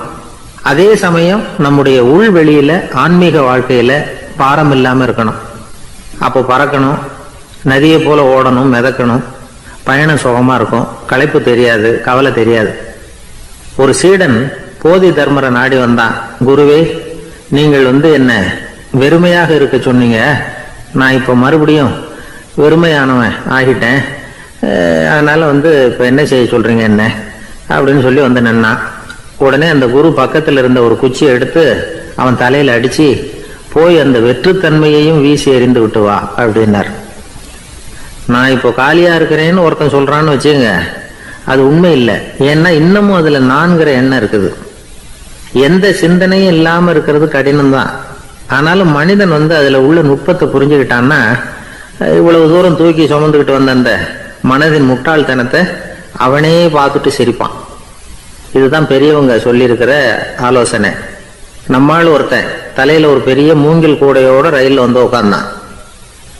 கூடை தலையில இருந்தது, கீழே இறக்கி வைக்கல. எதிரில் இருந்தவர் கேட்டார், ஏங்க எதுக்காக அதை அனாவசியமா சுமந்துகிட்டே இருக்கீங்க, கீழே இறக்கி வைங்களேன்னார். இல்லைங்க, நான் வீட்டை விட்டு புறப்படும் போதே என் பையன் சொல்லிவிட்டான், கூடைய தலையை விட்டு இறக்கக்கூடாதுன்னு அப்படின்னார். அவன் சின்ன பையன், விவரம் இல்லாம சொல்லியிருப்பான். இப்ப என்ன நேரில் வந்தா பாத்துக்கிட்டு இருக்கிறான், நீங்க இறக்கி வைங்கன்னார் அவர். அவன் நேரில் பார்த்துக்கிட்டு இல்ல, இருந்தாலும் நான் இந்த கூடையை கீழே இறக்கி வச்சா அது அவனுக்கு தெரிஞ்சிடும் அப்படின்னாரு இவர். அது எப்படின்னாரு அவர். அவன் தனக்கு டிக்கெட் வாங்க வேணாம்னு சொல்லி இப்ப இந்த கூடைக்குள்ளதான் உட்கார்ந்துருக்கிறான் அப்படின்னார் இவர். ஒரு ஊர்ல ஒரு இளைஞன் இருந்தான். ஒரு நாள் அவன் ஒரு குருவை தேடிட்டு புறப்பட்டான். ஊரை விட்டு வெளியில போனான். போகிற வழியில ஒரு காடு. அந்த காட்டுல ஒரு மரத்தடியில ஒரு பெரியவர் உட்கார்ந்துருக்கிறார். அமைதியா மௌனமா அவர் அமர்ந்திருக்கிறார். இந்த பெரியவரை விசாரிக்கலாம், குருவை தேடி கண்டுபிடிக்கிறதுக்கு இவர் ஏதாவது ஒரு வழி சொல்லி கொடுப்பார் அப்படின்னு நினைச்சுக்கிட்டு அவர் நெருங்கினான். ஐயா, எனக்கு ஒரு குரு தேவை, எங்க கிடைப்பார், அவரை எப்படி அடையாளம் கண்டுபிடிக்கிறது, அதை பத்தி ஏதாவது விவரம் சொன்னீங்கன்னா நான் கண்டுபிடிச்சுக்குவேன் அப்படின்றான். பெரியவர் நிமிர்ந்து பார்த்தார். தம்பி, அது ரொம்ப சுலபம். அவர் வயசானவரா இருப்பார், என்னை விட சுமார் 30 வயசு அதிகமா இருக்கும். அவர் ஒரு மரத்தடியில் தான் உட்கார்ந்துருப்பார் அப்படின்ட்டுருக்கான். சரிங்க பெரியவரே, அது என்ன மாதிரியான மரம், எப்படி இருக்கும் அப்படின்னு கேட்டிருக்கான். பெரியவர் அந்த விவரங்களையும் சொல்லியிருக்கிறாரு. அது மட்டும் இல்லை, சந்திக்கிற நாள், நேரம், வினாடி முதற்கொண்டு எல்லா விவரங்களையும் துல்லியமா சொன்னாராம். இவ்வளவு விவரங்களை இவரால் எப்படி சொல்ல முடியுது அப்படின்னு இவனுக்கு ஆச்சரியம். இருந்தாலும் அந்த பெரியவர் கடைசியா ஒரு விவரம் சொன்னார். அது என்ன தெரியுமா, எப்படியும் நீ அவரை சந்திக்கிறதுக்கு ஒரு 30 வருஷம் ஆகும் அப்படின்னு சொல்லிவிட்டாராம். ரொம்ப நன்றிங்க பெரியவரே அப்படின்னு சொல்லிவிட்டு அந்த இளைஞன் புறப்பட்டுருக்கான். இப்போ அவனுக்கு குரு பத்தின விவரம் எல்லாம் கிடைச்சிட்டுது, சந்திக்கிற நேரமும் தெரிஞ்சுட்டுது. ஆனா 30 வருஷம் அவரை தேடி அலைய வேண்டியிருக்குமே. அவன் தேட ஆரம்பிச்சான். காடு மலை எல்லாம் சுத்தி அலைஞ்சான். பல வருஷங்கள் தேடினான். அழுத்து போயிட்டான். கடைசியில அவனுக்கும் வயசாயிட்டுது. கடைசியில தன்னுடைய சொந்த ஊருக்கே திரும்பி போயிட்டு இருந்தான். அங்க ஒரு மரத்தடியில அவன் தேடிட்டு இருந்த குருநாதர் கிடைச்சார். யார் அவருன்னா, 30 வருஷத்துக்கு முன்னாடி வழி சொல்லி கொடுத்தாருல அதே பெரியவர். அவருக்கு இப்போ 30 வயசு அதிகமாக இருந்தது. அதே மரம். அன்னைக்கு பெரியவர் சொன்ன அடையாளம் இப்போ பொருத்தமா இருந்தது. இப்போ அந்த பெரியவர் சொன்னார், சரியா வந்து சேர்ந்துட்ட, வா, உனக்காக தான் நான் இவ்வளவு காலமும் காத்துக்கிட்டு இருந்தேன் அப்படின்னாராம். என்ன சொல்றீங்கன்னு இருக்கான். 30 வருஷத்துக்கு முன்னாடி என்கிட்ட வந்தியே, அப்பவே என் காலம் வந்து முடிஞ்சு போயிருந்தது. அப்பவே என்ன உனக்கு அடையாளம் தெரியல, அதனால இவ்வளவு காலம் உனக்காக காத்துட்டு இருக்கும்படி ஆயிட்டுது அப்படின்னாராம். ஐயா, அப்பவே நீங்க சொல்லியிருக்கலாமே, இதுதான் 30 வருஷம் கழிச்சு நீ சந்திக்க போற இடம், நான் தான் உன்னுடைய குரு அப்படின்னு சொல்லியிருக்கலாமே அப்படின்ட்டுருக்கான். அந்த பெரியவர் சிரிச்சுக்கிட்டே அதுக்கு பதில் சொன்னாராம். நான் எவ்வளவோ விவரமா தான் சொன்னேன், நீ சரியா புரிஞ்சுக்கல. காரணம், அப்போ நீ போதுமான அளவுக்கு பக்குவம் பெற்றிருக்கவில்லை, அதனால புரியும் சக்தி இல்லாம போயிட்டுதப்போ 30 ஆண்டு காலம் நீ அலைஞ்சு தெரிஞ்சிருக்கிற. அது காரணமா இப்போ உனக்கு அந்த பக்குவம் வந்துட்டுது. அதனாலதான் அடையாளம் காண முடிஞ்சது, நானே உன்னுடைய குரு அப்படின்னாராம். இதுல இருந்து என்ன தெரியுதுன்னா, ஆன்மீகத்துல மாணவனாக சேர்றதுக்கு கூட ஒரு பக்குவத்தன்மை தேவைப்படுது. ஒரு பெரிய ஞானி, அவர்கிட்ட சீடனா இருக்க ஒருத்தன் வந்தான். எதிரில் நின்னா. ஞானி அவனை வெகு நேரம் உற்று பார்த்தார். அப்புறம் சொன்னார், சீடனா இருக்கிறது ரொம்ப சிரமம்னார். நான் தயாரா இருக்கிறேன்னா. அது இன்னமும் சிரமமாச்சே, இங்க வந்து குருவா இருக்கிறது மட்டுமே சுலபம் அப்படின்னாராம். அப்படின்னா நான் குருவாவே ஆயிடுறேன் அப்படின்னானா. இது போலவே இந்த காலத்துல கதை ஒண்ணு உண்டு. ஒரு பள்ளிக்கூடத்துல வகுப்பு ஆசிரியர் மாணவனை திட்டிக்கிட்டு இருந்தார். டேய், நீ 100க்கு 10 மார்க்கு தான் வாங்கிட்டு இருக்க, இவ்வளவு மோசமா நீ படிச்சா கடைசியில மாடு மேய்க்கிறது கூட லாய்க்கு இல்லாதவனா ஆயிடுவேன், அதுக்கப்புறம் என்ன செய்ய போற அப்படின்னாராம். பையன் தலையை சொரிஞ்சுக்கிட்டே சொன்னானா, சார் அப்படின்னா ஒண்ணு செய்யறேன் அப்படின்னானா. இவர் கேட்டிருக்கார், என்ன செய்ய போறேன்னு. வேற என்ன சார், உங்களை மாதிரி ஒரு ஆசிரியர் ஆயிடுறேன் அப்படின்னானா. துருக்மேனியாவில் அஷ்காபாத் அப்படின்னு ஒரு நகரத்துல ஒரு புவியியல் விஞ்ஞானி இருந்தார். அவரு ஒரு நாய்க்குட்டி வளர்த்தார். ஒரு நாள் முன்னிரவு நேரம் ஒரு மேஜைக்கு முன்னாடி உட்கார்ந்து அந்த விஞ்ஞானி ஏதோ கணக்கு போட்டுக்கிட்டு இருக்கிறார். அவருக்கு ஒரு சின்ன பெண் குழந்தை, அது தொட்டில தூங்கிட்டு இருக்குது. அந்த நாய்க்குட்டியும் ஒரு மூலையில படுத்து அது பாட்டுக்கு தூங்கிட்டு இருந்தது. ஒரே அமைதி. அந்த நேரத்துல திடீர்னு அந்த நாய்க்குட்டி துள்ளி எழுந்திருச்சது. நேரா குழந்தைகிட்ட ஓடிச்சு. அந்த குழந்தைய அது போட்டிருந்த ட்ரெஸ்ஸோட சேர்த்து கவ்வி தூக்குச்சு. தூக்கிக்கிட்டு வாசல் பக்கம் ஓடிச்சு. நாய்க்குட்டி குழந்தைய கவ்வி தூக்க முடியுமாங்கிற சந்தேகம் உங்களுக்கு இல்லையா? நீங்க வந்து நம்ம ஊர் நாய்க்குட்டியவே பார்த்து பழக்கப்பட்டிருக்கீங்க, அதனால நம்புறதுக்கு சிரமமா இருக்கும். அந்த ஊர்ல எல்லாம் அது வந்து ரொம்ப ஸ்ட்ராங்கா இருக்கும், ஒரு ஏதோ கண்ணுக்குட்டி மாதிரி இருக்கும். விஞ்ஞானி அதை பார்த்துட்டார். உடனே அந்த நாய்க்கு வந்து வெறி பிடிச்சிட்டுதுன்னு முடிவு பண்ணிட்டு தன்னோட கை துப்பாக்கியை எடுத்துக்கிட்டு ஓடி வந்தார். அவர் வெளியில வந்து நாய்க்குட்டி எங்க அப்படின்னு பார்த்து தேடுறார். அந்த நேரத்துல அந்த வீடு வந்து இடிஞ்சு விழுது. காரணம் பூமி அதிர்ச்சி. இப்படி பூமி அதிர்ச்சி உண்டாக போகுதுங்கிறது அந்த நாய்க்குட்டிக்கு முன்னாடியே தெரிஞ்சு போச்சு. அதுதான் குழந்தைய தூக்கிட்டு வெளியில ஓடி வந்திருக்குது. அது மூலமா அந்த குடும்பத்தையே காப்பாத்தி இருக்குது அந்த நாய்க்குட்டி. இந்த சம்பவம் நடக்கிறதுக்கு 3 நாளைக்கு முன்னாடியே சில பிராணிகளுக்கு இப்படி நடக்க போகுதுங்கிறது தெரிஞ்சிருக்குதான். ஆமா, அந்த நகரத்துல 3 நாளைக்கு முன்னாடியே பாம்பு, பல்லி இதெல்லாம் அது தங்கி இருந்த வலையை விட்டு வெளியில ஓடி வந்துட்டுது. அதே மாதிரி அங்க இருந்த புறாவெல்லாம் பறந்து போயிடுச்சான்.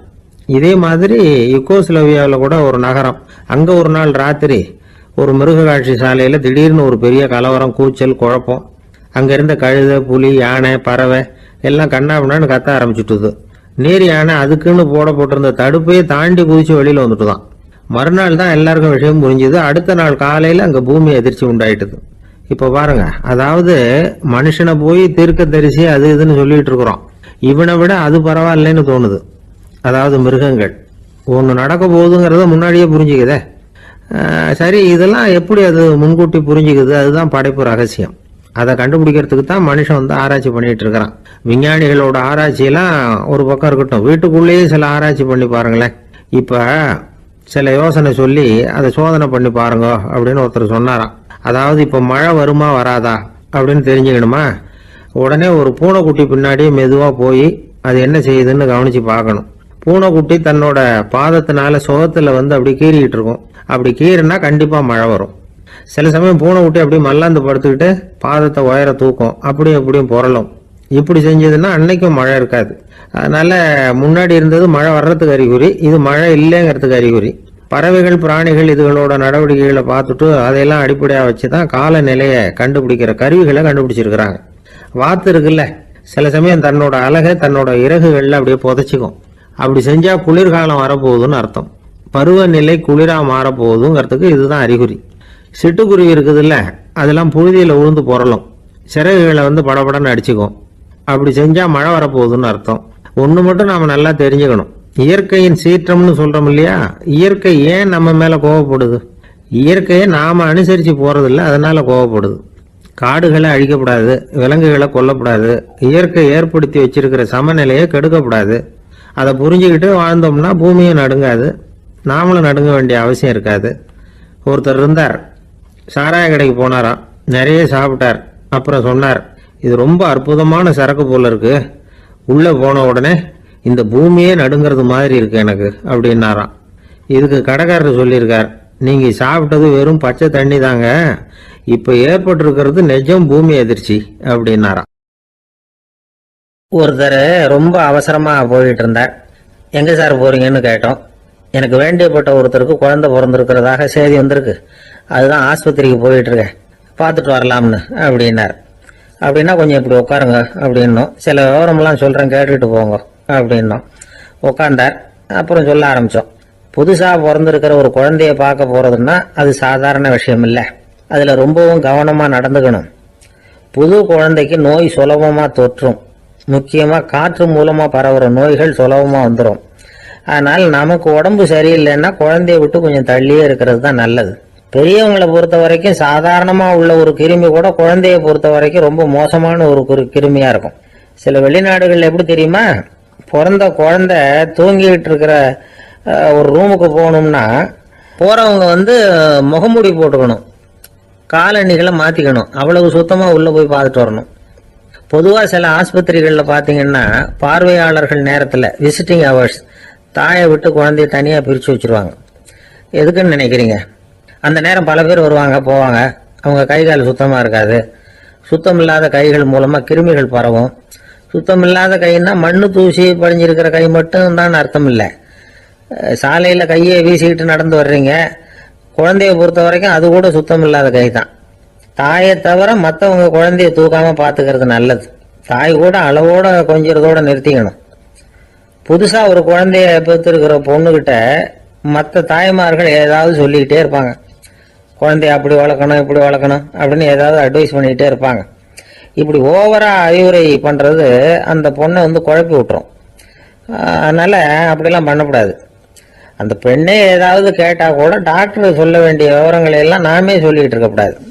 புதுசா பிறந்திருக்கிற குழந்தைய மட்டும்தான் இப்படி பார்க்கணும்னு இல்லை, ஒரு நோயாளி குழந்தைய பார்க்க போறதுன்னா கூட ரொம்ப எச்சரிக்கையா தான் நடந்துக்கணும். ஒரு தின்பண்டமோ விளையாட்டு சாமானோ அந்த குழந்தைக்கு நாம் வாங்கிட்டு போறதா வச்சுக்குவோம், அதை நேராக கொண்டுகிட்டு போய் அந்த குழந்தைகிட்டே கொடுக்கக்கூடாது. அதோட அப்பா அம்மா கிட்ட ரகசியமாக கொடுக்கலாம். அவங்க முடிவு பண்ணட்டும் குழந்தைகிட்ட அதை கொடுக்கலாமா வேண்டாமாங்கிறத. அவங்களுக்கு தான் தெரியும் அதோட மனசும் உடம்பும்.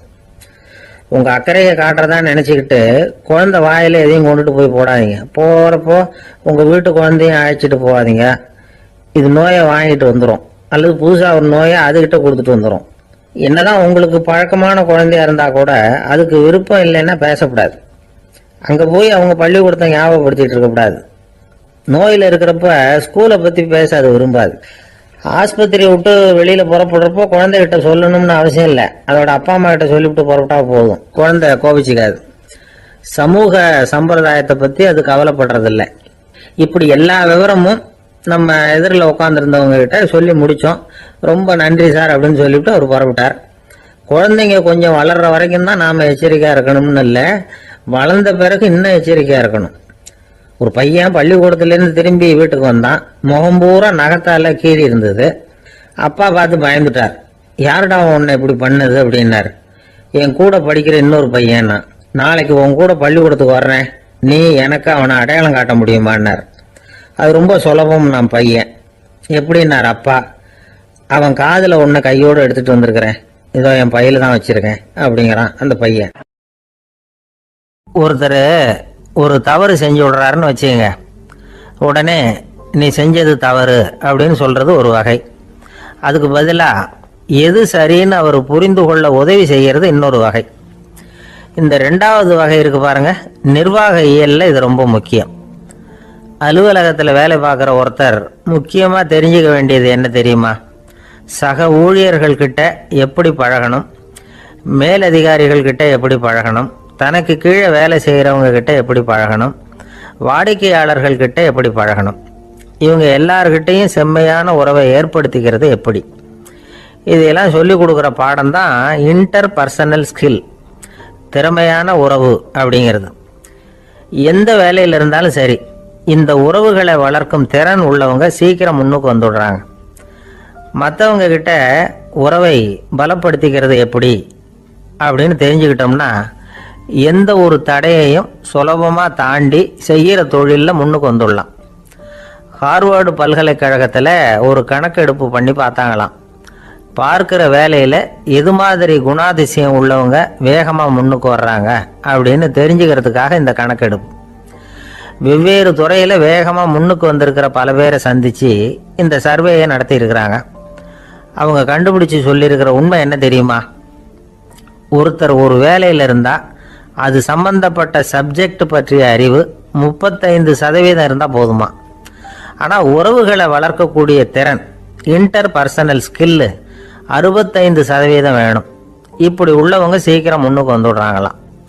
அதனால் ஒருத்தருக்கு வேலை சரியாக புரியலைன்னா கூட விவரமாக மற்றவங்க கிட்ட பழகிறது எப்படின்னு புரிஞ்சால் போதும், அவர் முன்னுக்கு வந்துடலாம். அலுவலகங்களில் மட்டும் இல்லை, எல்லா இடங்கள்லையும் இது ரொம்ப முக்கியம். வீட்டுக்குள்ளேயும் இது ரொம்ப முக்கியம், வீட்டுக்கு வெளியேயும் இது முக்கியம். அடுத்தவங்க கிட்ட பழகிறது எப்படிங்கிறத தெரிஞ்சுக்காதவன் வாழ்க்கையில் முன்னேற முடியாது. இன்னைக்கு ஆயுதங்களால் காயப்படுத்தி கொள்ளுகிறவர்களை விட வார்த்தைகளால் காயப்படுத்தி கொள்ளுகிறவர்கள் தான் அதிகம். பெரியவங்க என்ன சொல்கிறாங்க தெரியுமா? நீங்கள் இந்த பூமியில் பிறந்ததன் அர்த்தம் பூர்த்தி ஆகணும்னா அடுத்தவங்களுக்கு உதவி பண்ணுங்க. அடுத்தவங்களுக்கு உதவி செய்ய முடியாவிட்டால் கூட பரவாயில்லை, ஆனால் யாரையும் புண்படுத்தி விடாதீங்க அப்படின்னு சொல்கிறாங்க. எனக்கு தெரிஞ்ச ஒருத்தர் ஒரு அலுவலகத்தில் வேலை பார்க்குறார். அவர் சொல்லுவார், எனக்கு இந்த இன்டர் பர்சனல் ஸ்கில் ரொம்ப அதிகம் சார். சக ஊழியர்கள்கிட்ட ரொம்ப சுமூகமாக நடந்துக்குவேன். என் கூட வேலை பார்க்குற ஒருத்தருக்கு ஏதாவது ஒரு கஷ்டம்னா அந்த சமயத்தில் அவர் செய்ய வேண்டிய வேலையை நான் செஞ்சிருவேன் சார் அப்படிம்பார். நான் அவர்கிட்ட சமீபத்தில் அப்படி ஏதாவது செஞ்சுருக்கீங்களா அப்படின்னு கேட்டேன். செஞ்சுருக்கேன் சார். போன வாரம் புதன்கிழமை ஆஃபீஸில் என் பக்கத்து சீட்டுக்காரருக்கு வயிற்று வலி. உடனே நான் மெடிக்கல் லீவ் போட்டுட்டு எங்கள் வீட்டுக்கு போயிட்டேன் சார் அப்படின்னார். ஒரு பல்கலைக்கழகம், அங்கே ஒரு இலக்கிய பேராசிரியர், அவர் பாடம் நடத்திக்கிட்டு இருந்தார். ராபர்ட் ப்ரௌனிங் எழுதிய கவிதைகளை பற்றி சொல்லிகிட்டு இருக்கிறார். மாணவர்களும் ரொம்ப அக்கறையாக அதை கேட்டுக்கிட்டு இருக்கிறாங்க. ஒரு குறிப்பிட்ட கவிதையை பற்றி சொல்லும்பொழுது அந்த பேராசிரியருக்கே ஒரு சந்தேகம். அதாவது அந்த கவிதையின் சரியான அர்த்தம் என்னங்கிறதுல சந்தேகம். பேராசிரியர் யோசனை பண்ணார். அந்த கவிதையை முழுசா புரிஞ்சுக்க முடியல. அதனால மாணவர்களை பார்த்து சொன்னார், மாணவர்களே, ஒரு நாள் பொறுத்துங்க, இந்த கவிதையை எழுதின கவிஞர் எங்க வீட்டுக்கு பக்கத்துல தான் இருக்கிறார். இன்னைக்கு சாயந்தரம் நான் அவரை நேரிலேயே போய் பார்க்கறேன். பார்த்து இதுக்கு என்னங்க அர்த்தம்னு கேட்டுட்டு வந்துடுறேன். அதுக்கப்புறம் உங்ககிட்ட சொல்றேன் அப்படின்னாராம். அன்னைக்கு சாயந்தரமே அந்த பேராசிரியர் கவிஞரை தேடிட்டு போயிட்டார். கவிஞர் அவங்க வீட்டுல அவர் பாட்டு உட்காந்துருந்தாராம். இவர் போய் அவர் முன்னாடி உட்கார்ந்தார். அப்புறம் கேட்டார், ஐயா, அந்த கவிதையின் முழு பொருள் என்னன்னு தெரிஞ்சுட்டு போறதுக்காக வந்திருக்கிறேன் அப்படின்னாராம். எந்த கவிதை அப்படின்னாராம் அவரு. இவர் அந்த கவிதையை சொல்லியிருக்கார். கவிஞர் கொஞ்சம் யோசனை பண்ணிவிட்டு அப்புறம் சொன்னாராம், பேராசிரியரே, நீங்க கொஞ்சம் தாமதமா வந்துட்டீங்கன்னாராம். இவருக்கு ஒன்றும் புரியல. நீங்க என்ன சொல்றீங்க? நான் தாமதமா வந்துட்டேன்னா? நீங்க தான் உயிரோடு இருக்கிறீங்களே, அப்படி இருக்கும்போது நான் தாமதமா வந்துட்டேன்னா அது எப்படி அப்படின்னு இவர் குழம்பி இருக்கிறார். இப்ப கவிஞர் சொன்னாராம், ஐயா, நான் உயிரோட இருக்கிறேன்னா இல்லையாங்கிறது முக்கியம் இல்லை. நான் அந்த கவிதை வரிகளை எழுதினப்போ 2 பேருக்கு அதோட அர்த்தம் தெரிஞ்சிருந்தது. இப்போ ஒரே ஒருத்தருக்கு தான் அதோட அர்த்தம் தெரியும் அப்படின்னாராம். பேராசிரியர் யோசனை பண்ணியிருக்கார். அப்படின்னா அந்த ஒருத்தர் கவிஞர் ராபர்ட் பிரவுனிங்கை தவிர வேற யாரா இருக்க முடியும்? இவர் தான் அப்படிங்கிறத அவர் மனசுல நினைச்சுக்கிட்டார். அதனால சொன்னார், ஐயா, நான் தாமதமா வரல, அந்த கவிதையின் பொருள் என்ன அது சொல்லுங்கன்னார். பேராசிரியரே, நான் சொல்றது உங்களுக்கு புரியலன்னு நினைக்கிறேன். நான் இந்த வரிகளை எழுதினப்போ 2 பேருக்கு அதோட அர்த்தம் தெரிஞ்சிருந்தது. அந்த 2 பேர் யாருன்னா, ஒருத்தர் ராபர்ட் பிரவுனிங், அதாவது நான், இன்னொருத்தர் கடவுள். இப்போ அது கடவுளுக்கு மட்டும்தான் தெரியும். நானே இதை பத்தி பல தடவை யோசனை பண்ணி பார்த்தேன். இது ரொம்ப அழகானது, ஆனாலும் ரொம்ப வழுக்கலானது. அதை பிடிச்சிட்டோம்னு நினைச்சிட்டு இருக்கும் பொழுதே காத்து மாதிரி அது உங்ககிட்ட இருந்து ஓடி போயிடுது. எனக்கு ரொம்ப வருத்தமா தான் இருக்குது. நிச்சயமா நான் தான் இந்த வரிகளை எழுதியிருக்கிறேன். அதுல அர்த்தம் இருக்குங்கிறது எனக்கு தெரியும். அதை நான் உணர்றேன். ஆனா நீங்க என்ன மன்னிக்கணும். எனக்கே கூட அதை என்னால விளக்க முடியல. அப்படி இருக்கும்போது உங்களுக்கு எப்படி அதை நான் விளக்க முடியும் அப்படின்னாரா அந்த கவிஞர்.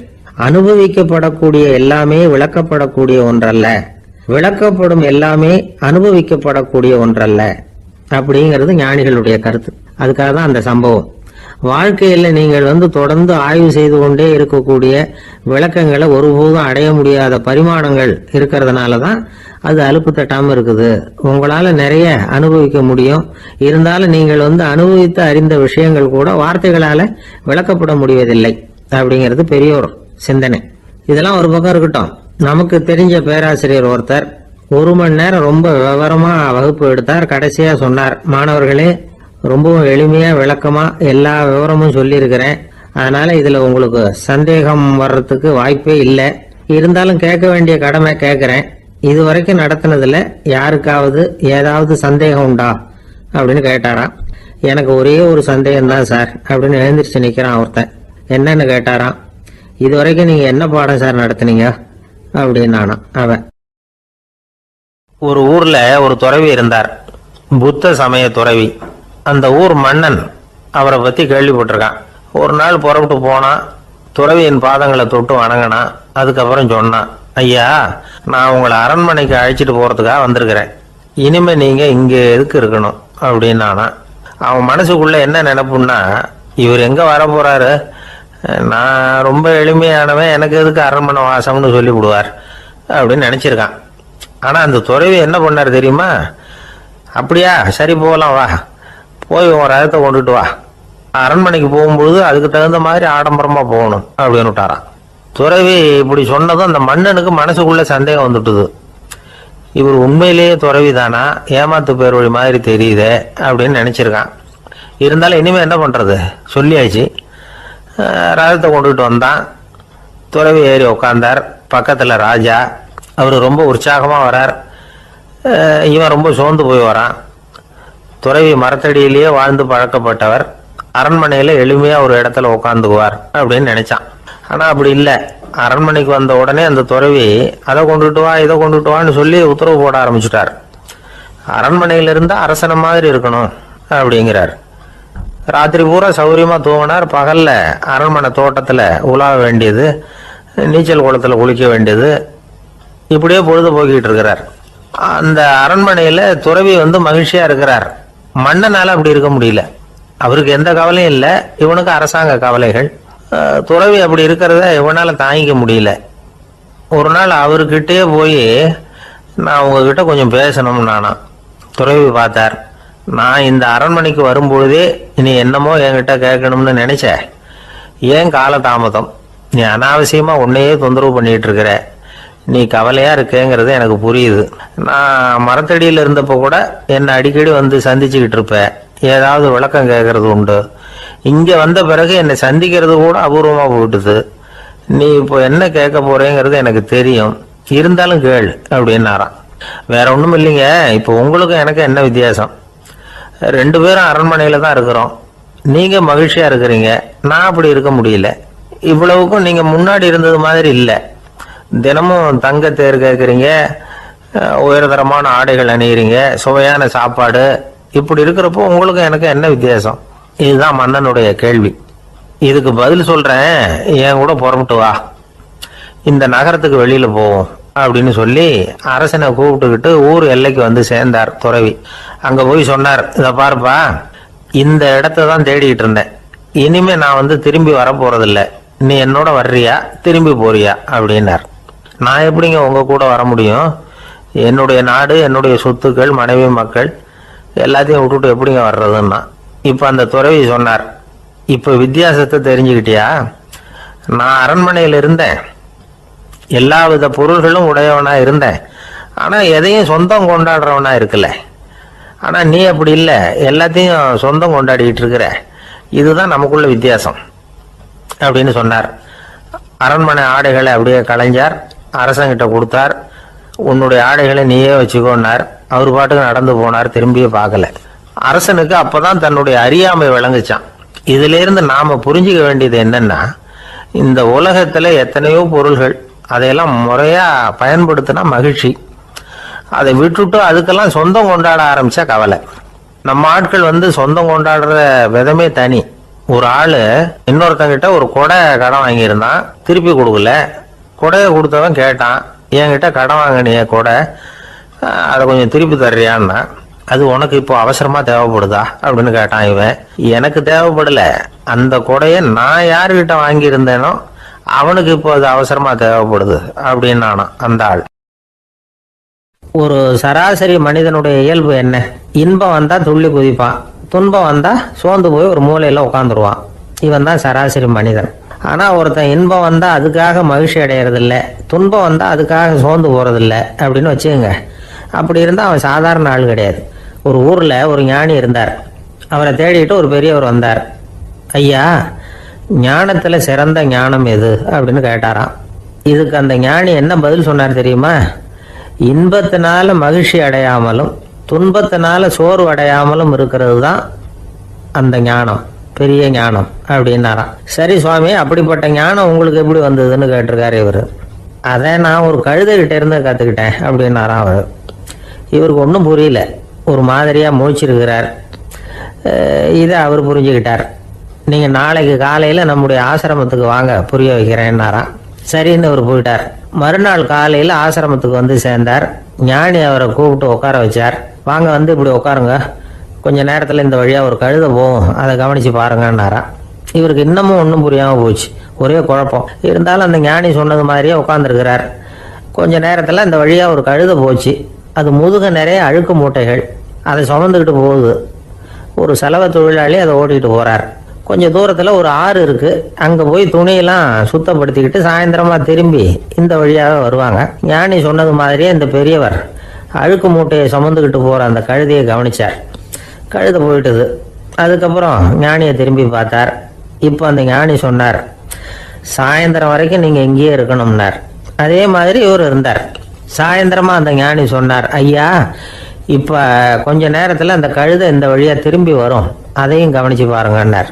இவரும் கவனித்து பார்க்குறார். கழுதை வந்தது. அது முதுகில் சலவை செய்யப்பட்ட துணி மூட்டை, அது பாட்டுக்கு சுமந்துக்கிட்டு போய்கிட்டு இருக்குது. பெரியவருக்கு ஒன்றும் புரியல, பொறுமை இழந்துட்டார். சரி சுவாமி, இந்த கழுதைக்கும் உங்கள் ஞானத்துக்கும் என்ன சம்பந்தம் அப்படின்னார். இப்போ அந்த ஞானி விளக்கினார். ஐயா, இந்த கழுதை இதே மாதிரி தினமும் காலையில் அழுக்கு மூட்டைகளை சுமந்துக்கிட்டு ஆற்றுக்கு போகுது, மாலையில் வெண்மையான சுத்தமான துணிகளை சுமந்துக்கிட்டு திரும்பி ஊருக்கு போகுது. காலையில் இது போகும்பொழுது முதுகில் அழுக்கு மூட்டைகளை சுமந்துக்கிட்டு போகிறோமேங்கிற வருத்தமும் அதுக்கு கிடையாது. சாயந்தரம் திரும்பி வரும்பொழுது சுத்தமான துணிகளை சுமந்துக்கிட்டு வர்றோமேங்கிற மகிழ்ச்சி அதுக்கு இல்லை. இதை பார்த்து தான் நானும் அது மாதிரி ஞானத்தை கற்றுக்கிட்டேன் அப்படின்னாராம். அதனால யாரு கற்றுக் கொடுக்குறாங்க அப்படிங்கிறத விட எதை கற்றுக்கிறோம் அப்படிங்கிறது தான் முக்கியம். ஒரு சினிமா பார்க்குறோம், ஒரு அருவி கொட்டுறது மாதிரி காட்சி வருது, தண்ணீர் வழியுது. படம் முடிஞ்சதும் பார்த்தீங்கன்னா அந்த திரை என்ன நனைஞ்சு போயா இருக்கும். ஒரு தீப்பிடிச்சு எரியிற காட்சியே சினிமாவில் பார்க்குறீங்க, காட்சி முடிஞ்சதும் அந்த வெண் திரையே கருகி போயா இருக்கும். படத்தில் வர்ற தண்ணீரும் நெருப்பும் அந்த திரையை பாதிக்கிறது இல்லை. நாம் அந்த திரை மாதிரி இருக்கிறதுக்கு கற்றுக்கணுமா. அந்த பக்குவம் வந்துட்டுதுன்னா இன்பமும் துன்பமும் நம்ம எதுவும் செய்யாது. ஒரு சினிமாவை பார்க்குற வரைக்கும் சிரிக்கலாம், அழலாம். பார்த்துட்டு வெளியில் வரும்பொழுது அழுதுகிட்டே வரக்கூடாது. ஒருத்தர் வந்தார், அப்படி படம் முடிஞ்சு வெளியில் வரும்பொழுது அருவி மாதிரி கண்ணீர் சிந்திக்கிட்டே வரார். ஏன் சார் படம் அவ்வளவு சோகமா அப்படின்னு கேட்டார். இன்னொருத்தர், இல்லை சார் கூட்டம் ரொம்ப குறைச்சல் சார், மொத்தம் படம் பார்க்க வந்தவங்களே 15 பேர் தான் சார் அப்படின்னார் கண்ணீரை தொடச்சிக்கிட்டே. அதுக்கு நீங்கள் ஏன் சார் அழறீங்கன்னு கேட்டார் அவர். இந்த படத்தோட தயாரிப்பாளரே நான் தான் சார் அப்படின்னாரா இவர். என்னை தேடி ஒருத்தர் வந்தார். எனக்கு ரொம்ப நாளா ஒரு சந்தேகம், அதுக்கு உங்களை கேட்டு விளக்கம் பெறணும்னு வந்திருக்கிறேன்னார். என்ன உங்க சந்தேகம்னு கேட்டேன். யாரு என்ன பார்த்தாலும் உடனே முகத்தை திருப்பிட்டு போடுறாங்க சார், அதுக்கு என்ன காரணம்னு எனக்கு தெரியல, அதுதான் உங்களை கேட்டு தெரிஞ்சுக்கலாம்னு வந்திருக்கிறேன்னார். உங்களுக்கே தெரியலன்னா எனக்கு எப்படி தெரியும்னு, இருந்தாலும் உங்களுக்கு அனுபவம் இருக்குமேன்னார். அது சரி, உங்ககிட்ட பிரியமா பேசுற நண்பர்களே கிடையாதா அப்படின்னு கேட்டேன். அப்படி யாருமே இல்லைங்க அப்படின்னார். அப்படின்னா உங்ககிட்ட தான் ஏதோ குறை இருக்கு, உங்க பழக்க வழக்கத்தை கொஞ்சம் மாத்திக்கிட்டா எல்லாம் சரியா போடும் அப்படின்னு. என்ன செய்ய சொல்றீங்கன்னார். உங்களுக்கு நிறைய நண்பர்கள் தேவைன்னு, கிடைக்க மாட்டேங்கிறாங்களேன்னார். அதுக்கு சில வழிகள் இருக்குன்னு. அப்படியானார். அதிகமா நமக்கு நண்பர்கள் கிடைக்கணும்னா அதுக்குன்னு சில உத்திகள் இருக்கிறதாக அமெரிக்க எழுத்தாளர் ஒருத்தர் சொல்லியிருக்கிறார். சரி, அப்படி அவர் என்னதான் சொல்லியிருக்கிறார் அப்படின்னா வரிசையா சொல்றேன் கேட்டுங்க அப்படின்னு சொல்லி அவர்கிட்ட சொல்ல ஆரம்பிச்சேன். அதாவது முதல்ல நாம தெரிஞ்சுக்க வேண்டியது என்னன்னா, எப்ப பார்த்தாலும் நம்மளை பத்தியே பேசிட்டு இருக்க கூடாது. நமக்கு எதிரில் உட்கார்ந்து இருக்கிறவங்க நிறைய பேசுறதுக்கு வாய்ப்பு கொடுக்கணும். அவர் பேசுற விஷயம் எதுவா இருந்தாலும் எப்படி இருந்தாலும் ஆமா நல்லது அப்படின்னு சொல்லி ஏத்துக்கணும். இது முதல் கருத்து. ரெண்டாவது என்ன சொல்றாங்கன்னா, கூடுமான வரைக்கும் யாருகிட்டையும் அனாவசியமா வாதம் பண்ணிட்டு இருக்க கூடாது. மூணாவது கருத்து என்னன்னா, எந்த பிரச்சனையையும் அடுத்தவங்க கண்ணோட்டத்திலேயே பார்க்கணும், நம்ம பார்வையிலேயே பார்த்துட்டு இருக்க கூடாது. எப்பொழுதுமே அடுத்தவங்களுடைய மனோபாவத்தை நாம புரிஞ்சு வச்சுக்கிட்டோம்னா நம்மளை யாராலும் ஜெயிக்க முடியாது. நாலாவது கருத்து என்ன சொல்றாங்கன்னா, ஒருத்தர்கிட்ட பேச ஆரம்பிக்கும் பொழுது இயல்பா அன்பா ஆரம்பிக்கணும். இப்போ உதாரணத்துக்கு ஒண்ணு சொல்லணும்னா, உங்களுக்கு இந்த சட்டை ரொம்ப பொருத்தமா இருக்குது அப்படின்னு ஆரம்பிக்கலாம். அதை விட்டுட்டு அன்னைக்கு என்ன சார் என்ன அம்போன்னு விட்டுட்டு போயிட்டீங்க அப்படின்னு ஆரம்பிக்க கூடாது. ஐந்தாவது விஷயம், நம்முடைய தவறுகளை தயக்கம் இல்லாம ஒத்துக்கணும், அப்படி ஒப்புக்கொள்ள கூச்சப்படக்கூடாது. ஆறாவது கருத்து என்னன்னா, அடுத்தவங்க அபிப்பிராயங்களுக்கு மதிப்பு கொடுக்கணும். நீங்க சொல்றது தப்பு சார் அப்படின்னு முகத்தில் அடிச்சது மாதிரி பேசக்கூடாது. ஏழாவது கருத்து என்ன சொல்றாங்க, நம்முடைய கருத்து என்னவோ அதை எதிராளியின் வாயிலிருந்து வரவழைக்கணுமா. அப்படி வரவழைக்கிறதுக்கு நாம முயற்சி பண்ணணும், அதுக்கு தகுந்த மாதிரி நாம பேசணும். எட்டாவது குறிப்பு என்னன்னா, சில பேர் எப்ப பார்த்தாலும் சவால் விட்டுக்கிட்டே இருப்பாங்க, அனாவசியமா சவால் விடக்கூடாது. ஒன்பதாவது யோசனை, நம்ம யோசனையை புதிய முறையில சொல்லி பார்க்கலாம். மற்றவர்கள் சொல்லுகிற யோசனையை ஏத்துக்கணும். அந்த யோசனை மகா மோசமானதா இருந்தா கூட அதை ஏத்துக்கிற மாதிரி கூட நடிக்கலாம், அதுல ஒண்ணும் தப்பு இல்லை. பத்தாவது குறிப்பு ரொம்ப முக்கியமானது, அதாவது அனாவசியமா பொய் சொல்லக்கூடாது. அப்படி எப்பொழுதாவது பொய் சொல்ல வேண்டிய அவசியம் ஏற்பட்டா பெரிய பொய்யா சொல்லணும், அதை நம்பும்படியா சொல்லணுமா. இதெல்லாம் அந்த நிபுணர் சொல்ற கருத்து தான். சில சமயம் தேவைப்பட்டா பொய்ய கூட உண்மையா மாத்திக்கலாமா. அது எப்படி பொய்ய உண்மையா மாத்துறது அப்படின்னா, இப்ப எனக்கு கார் ஓட்ட தெரியும்னு நண்பர்கள் கிட்ட ஒரு பொய்ய சொல்லிவிட்டீங்கன்னு வைங்களேன், நண்பர்கள் நிஜமாவே ஒரு காரை கொடுத்து ஓட்டுன்னு சொல்றதுக்கு முன்னாடி ஏதாவது ஒரு டிரைவிங் ஸ்கூல்ல சேர்ந்து கார் ஓட்ட கத்துக்கலாமே. இதுதான் இந்த பொய்ய உண்மையா மாத்துறது. இது ஒரு உதாரணம், அவ்வளவுதான். இது மாதிரி பல பொய்களை உண்மையாக்க முடியும். அப்படி பொய்ய உண்மையாக்கி கூட சில பிரச்சனைகளை தீர்த்திட முடியும். 11வது குறிப்பு என்ன சொல்லுதுன்னா, உயர்ந்த நோக்கங்களை மட்டுமே வெளியில பேசணும். உள் மனசு எவ்வளவு ஒட்டடை படிஞ்சு கிடந்தாலும் பரவாயில்ல. 12வது குறிப்பு, நல்ல நண்பர்களை தேடித்தான் பெறணும், அவங்க அவ்வளவு சுலபமா கிடைச்சிட மாட்டாங்க. இவ்வளவும் அனுபவசாலிகள் சொல்லி இருக்கிற குறிப்புகள். இந்த ஆலோசனைகளின்படி நடந்தா நமக்கு நல்ல நண்பர்கள் கிடைப்பாங்க. அதுக்கப்புறம் நமது வாழ்க்கை வெற்றி இருக்கிற திசையை நோக்கி வேகமா நகர ஆரம்பிக்கும். இந்த காலத்திலேயே நல்ல நண்பர்கள்லாம் எத்தனையோ பேர் உண்டு. ஒருத்தர் ரொம்பவும் கவலையோட நின்றுகிட்டு இருந்தார், கண்கள் கலங்கி போயிருந்தது, கிட்டத்தட்ட அழுதுகிட்டு இருந்தார். ஏன் சார் இப்படி அழறீங்க, என்ன ஆச்சு உங்களுக்குன்னு கேட்டேன். ஒரு மெதுவா கண்ணை தொடச்சிக்கிட்டு, என்னுடைய நண்பன் ஒருத்தன் ஒரு நாள் கோவத்துல என்ன பார்த்து உன்னோட 1 வருஷத்துக்கு பேச மாட்டேன் போன்னு சொல்லிவிட்டான், சபதம் போட்டுட்டான் அப்படின்னாரு. அதுக்காக இப்படி கவலைப்படுறீங்கன்னு கேட்டேன். அவரு சொன்னார், நான் அதுக்காக கவலைப்படல சார், அந்த 1 வருஷ கேடு என்னோட முடியுது, நான் அதை நினைச்சு எழுதிட்டு இருக்கிறேன் அப்படின்னா. இப்படிப்பட்ட நண்பர்களும் உண்டு. அதனால நல்ல நண்பர்களா பார்த்து நமக்கு சேர்த்துக்கிட்டோம்னா நம்ம வாழ்க்கையில எந்த முயற்சி எடுத்தாலும் அதுல சுலபமா வெற்றி கிடைக்கும். ஒருத்தர் ரொம்ப கவலையோட வந்தார். ஏன் இப்படி ஒரு மாதிரியா வர்றீங்க அப்படின்னு கேட்டேன். அவர் என்ன நிமிர்ந்து பார்த்தார். என்னை பார்த்து ஒருத்தன் பைத்தியம்னு சொல்லிவிட்டான் சார், அவன் அப்படி சொன்னதுக்கு அப்புறம் தான் நான் இப்படி ஆயிட்டேன்னாரு. அதுக்காக நீங்க பெருமைப்படுங்க, வருத்தப்படாதீங்கன்னு. அவருக்கு ஒன்னும் புரியல.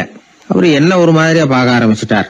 நான் உடனே ஓஷோ சொல்லி இருக்கிற சில கருத்துக்களை அவர்கிட்ட எடுத்து சொன்னேன். இத பாருங்க, இந்த உலகத்துல பல பெரிய மேதாவிகள்லாம் சாதாரண மக்கள் கண்ணுக்கு பைத்தியமா தான் தெரிஞ்சிருக்கிறாங்க அப்படின்னு விவரத்தை சொன்னேன். ஏன்னா மத்தவங்க மாதிரி அவங்க கவலைப்படுறது இல்ல, எதுக்கும் இறுக்கம் அடையறது இல்ல, சாவை கண்டு பயப்படுறது இல்ல, அற்பமான மகிழ்ச்சிக்கு ஆசைப்படுறது இல்ல.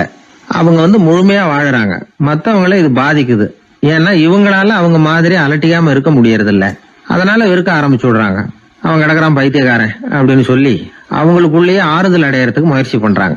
இதுதான் இன்னைக்கு உலகத்துல நாம பாத்துக்கிட்டு இருக்கிறது. ஆனா ஒரு உண்மை என்ன தெரியுமா?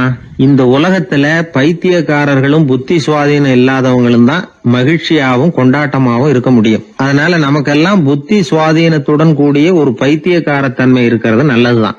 அப்படி இருந்தாதான் வாழ்க்கையை கொண்டாட முடியும். ஒரு மனநல மருத்துவமனையில ஒருத்தர் சிகிச்சைக்காக சேர்ந்திருந்தார். சேர்ந்து 1 வருஷம் ஆச்சு. தான் குணமாயிட்டோங்கிறது அவருக்கு தெரிஞ்சு போச்சு. டாக்டர் கிட்ட விவரத்தை சொன்னார். இது மாதிரி எனக்கு மனசுல தோணுதுங்க, நான் தெளிஞ்சுட்டேன் போல இருக்கு அப்படின்னு அவர் சொல்லியிருக்கிறார். அவரும் சொன்னார், நீங்க சொல்றது சரியாதான் இருக்கும், இருந்தாலும் உங்களை இங்கேயே வச்சிருந்து சில சோதனைகள்லாம் பண்ணி பார்த்துட்டு அதுக்கப்புறம் வீட்டுக்கு அனுப்புறோம் அப்படின்னார். சரிங்கன்னார் அவரு. அதே மாதிரி அவரை மேற்கொண்டு கொஞ்ச நாள் தங்க வச்சு சோதனைகள்லாம் பண்ணி பார்த்துட்டு இவர் சொல்றது உண்மைதான்னு தெரிஞ்சது. இவர் புத்தி சுவாதீனம் சரியா இருந்தது, இவர் நல்ல நிலைமைக்கு வந்துட்டாருங்கிறது டாக்டருக்கு புரிஞ்சது. அதுக்கப்புறம் சரி, நீங்க சொன்னது சரி, இனிமே நீங்க வீட்டுக்கு போகலாம் அப்படின்னு சொல்லி அனுப்பி வச்சார். இவர் வீட்டுக்கு வந்துட்டார். அதுக்கப்புறம் இவர் தன்னுடைய அனுபவங்களை சொன்னாராம். எப்படி இருந்தது மருத்துவமனை வாழ்க்கை அப்படின்னு கேட்டிருக்கிறாங்க நண்பர்கள்லாம். அப்போ இவர் சொன்னாராம், இத பாருங்க, நான் 1 வருஷம் பைத்தியங்களோட பைத்தியமா வாழ்ந்தேன். அதுல கொஞ்சம் கூட எனக்கு சிரமம் தெரியல. அந்த 1 வருஷமும் 1 வினாடியா போனது மாதிரி இருக்குது.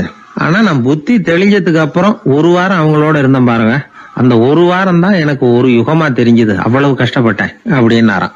அதனால ஒரு கூட்டத்திலிருந்து வேறுபட்டு வாழறதுங்கிறது கொஞ்சம் சிரமம் தான். பைத்தியங்களுக்கு மத்தியில பைத்தியமா இருந்துடலாம், பைத்தியங்களுக்கு மத்தியில புத்தி சுவாதீனம் உள்ளவனா இருக்கிறதுக்கு ரொம்ப சாமர்த்தியம் தேவைப்படுது. அதனாலதான் இந்த உலகத்துல நாம வாழும் பொழுது மற்றவர்களை அனுசரிச்சு வாழணும். பைத்தியங்களுக்கு மத்தியில பைத்தியமா இருந்தாதான் சுகம் அப்படிங்கிறது தான் இவங்க சொல்ல வர்ற உண்மை.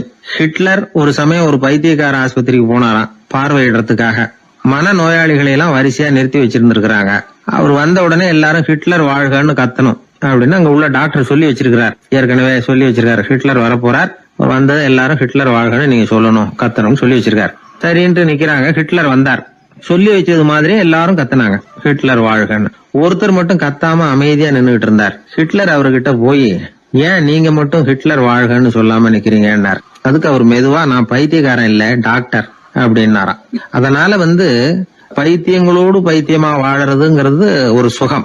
இந்த உலகத்துல ஏற்கனவே நான் சொன்னது மாதிரி பைத்தியக்காரர்களும் புத்தி சுவாதீனம் இல்லாதவங்களும் தான் மகிழ்ச்சியாகவும் கொண்டாட்டமாகவும் இருக்க முடியும். அதனால புத்தி சுவாதீனத்துடன் கூடிய ஒரு பைத்தியக்காரத்தன்மை நமக்கு தேவை.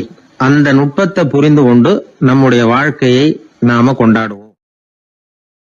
11ஆம் நூற்றாண்டுல ஒரு புகழ்பெற்ற இறைநேச செல்வர் வாழ்ந்து வந்தார். அவர் பேரு அப்துல்லா ஹிஸ் சௌமை. இப்போ சோவியத் ரஷ்யாவில் உள்ள ஜீலான்கிற நகரத்தோட புறநகர் பகுதியில நீப்புன்னு ஒரு ஊர், அங்கதான் அவர் இருந்தார்.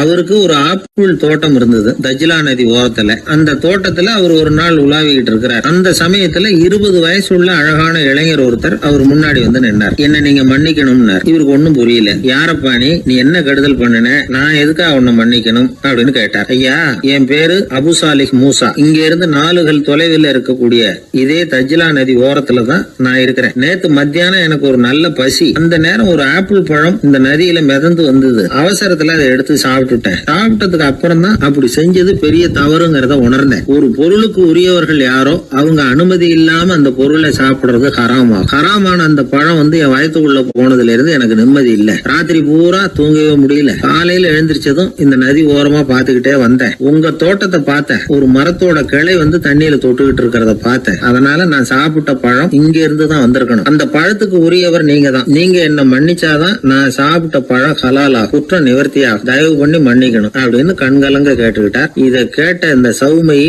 ஆச்சரியத்தோட அந்த இளைஞரை கூர்ந்து கவனிச்சார். இந்த அளவுக்கு நேர்மையான ஒரு நல்ல மனுஷனை விட்டுறக்கூடாது அப்படின்னு மனசுக்குள்ள முடிவு பண்ணிக்கிட்டார். நிமிர்ந்து அந்த இளைஞரை பார்த்தார். இதுக்கு நீ தண்டனையை ஏத்துக்கத்தான் வேணும்னார். எதுவா இருந்தாலும் ஏத்துக்கிறதுக்கு தயார்னார் அவர். இதுக்கு தண்டனையா 12 வருஷ காலம் நீ இங்க பணிவிடைகள் செய்யணும்னார். பணிவிடை செய்யறது என்னுடைய பாக்கியமா நினைக்கிறேன் அப்படின்னு சொல்லிவிட்டு மகிழ்ச்சியோட அந்த தண்டனையை ஏத்துக்கிட்டார். 12 வருஷம் முடிஞ்சது. அந்த 12 வருஷ காலத்துல அந்த இளைஞரோட வயசும் தகுதியும் வளர்ந்தது. கடைசியில அந்த பெரியவர் அந்த இளைஞரை கூப்பிட்டார். இத பாருப்பா, இன்னையோட உன் பணிவிடை காலம் 12 வருஷம் முடிஞ்சது. ஆனா தண்டனை இதோட முடிஞ்சுட்டதா நினைக்காத. அது இன்னமும் முடியல. கடைசியா இன்னும் ஒரு தண்டனை பாக்கி இருக்கு. அதை நீ ஏத்துக்கணும்னார். எதுவா இருந்தாலும் ஏத்துக்கிறதுக்கு சித்தமா இருக்கிறேன் இவர். எனக்கு ஒரு மகள் இருக்கிறா. அவளுக்கு 2 கண்ணும் தெரியாது, 2 காதும் கேட்காது, 2 காலும் செயல்படாது. அவளை நீ கல்யாணம் பண்ணிக்கணும் அப்படின்னார் பெரியவர். இத கொஞ்சமும் ஒரு எதிர்பார்க்கல.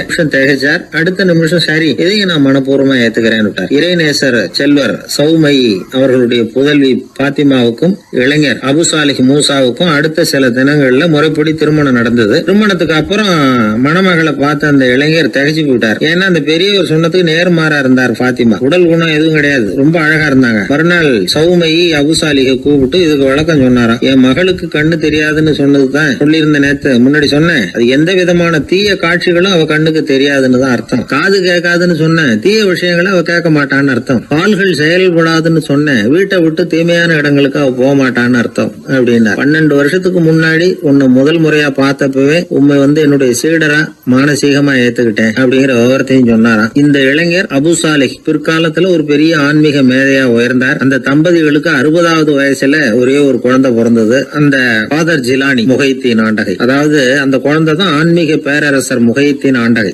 அப்படி அந்த கதையை சொல்லுவாங்க பழைய இதை. அப்படிப்பட்ட பெரியவர்களுடைய வாழ்க்கை தான் நமக்கு வழிகாட்டணும். எனக்கு ஒரு சிநேகிதன், அவன் சொன்னான், டேய் என்னுடைய மாமனார் கூட தன்னுடைய பொண்ணை எனக்கு திருமணம் பண்ணி கொடுக்கறதுக்கு முன்னாடி ஒரு செய்தியை சொன்னார். பொய்ன்னு அப்புறமா தான் தெரிஞ்சது அப்படின்னா. என்ன சொன்னார்னு கேட்டோம். என் பொண்ணு மாசத்துக்கு ஒரு தடவை ஏதாவது கோபம் வந்தா கையில கிடைக்கிறத எடுத்து உங்க மேல எரிவா, நீங்க தான் அனுசரிச்சு நடந்துக்கணும்னு சொன்னார் அப்படின்னா. அப்படி அவர் சொன்னது பொய்யா அப்படின்னு கேட்டேன். ஆமா, அவர் மாசம் ஒரு தடவைன்னு அவர் சொன்னது பொய், தினம் ஒரு தடவை அப்படி செய்யறா, இதுதான் உண்மை அப்படின்னா. பேராசிரியர் கல்கி ரேடியோவில் பேசியிருக்காரு, சென்னை ரேடியோவில். எப்போ 1938 1938 ஜூலை மாசமா ஏதோ ரேடியோ ஆரம்பிச்சுது, சென்னை வானொலி ஆரம்பிச்சிருக்காங்க. அது ஆரம்பிச்ச 6வது நாள் கல்கி பேசியிருக்காரு. அதில் அவர் சொல்லுவார், நீ சொல்றத எதை சொன்னாலும் சுருக்கமா சொல்லு, தேவைக்கு அதிகமா வளர்த்தாத, சுவாரஸ்யமா சொல்லு, அதுதான் சிறுகதைக்கு இலக்கணம்னு பேசியிருக்காரு. நான் அதை போட்டு கேட்டிருக்கேன். அதை பார்த்தா அதில் அவருக்கு ஒரு உதாரணமே கொடுத்துருப்பாரு. அதில் அதாவது சொல்றத சிறுகதை, தமிழில் சிறுகதைன்னு அவருக்கு தலைப்பு. அந்த பேச்சில் சிறுகதைன்னா என்னன்னா சிறுசா இருக்கணும், அதுல ஒரு கதை இருக்கணும், அதான் சிறுகதைன்னு அவர் விளக்கம் கொடுக்குறாரு கல்கி. கதைன்னா என்னன்னா ஒரே ஒரு ஊர்ல அப்படின்னு ஆரம்பிச்சா அப்புறம் என்ன அப்படின்னு கேட்க தோணுது இல்ல, அப்படி இருக்கணுமா. ஒரு வரியை படிக்கும் பொழுது அடுத்த வரி என்ன அப்படின்னு நமக்கு ஆர்வத்தை தூண்டணும். அதுதான் கதை அம்சங்கிறது. சிறுன்னா தேவைக்கு அதிகமா வளர்த்தாத, சிறு கதைன்னா தேவைக்கு அதிகமா ஒரு வார்த்தையை கூட போடாதே அப்படின்னு சொல்லி, அதான் சிறுகதையினுடைய இலக்கணம் அப்படின்னு சொல்லிட்டு அதுக்கு ஒரு உதாரணம் போட்டிருக்காரு.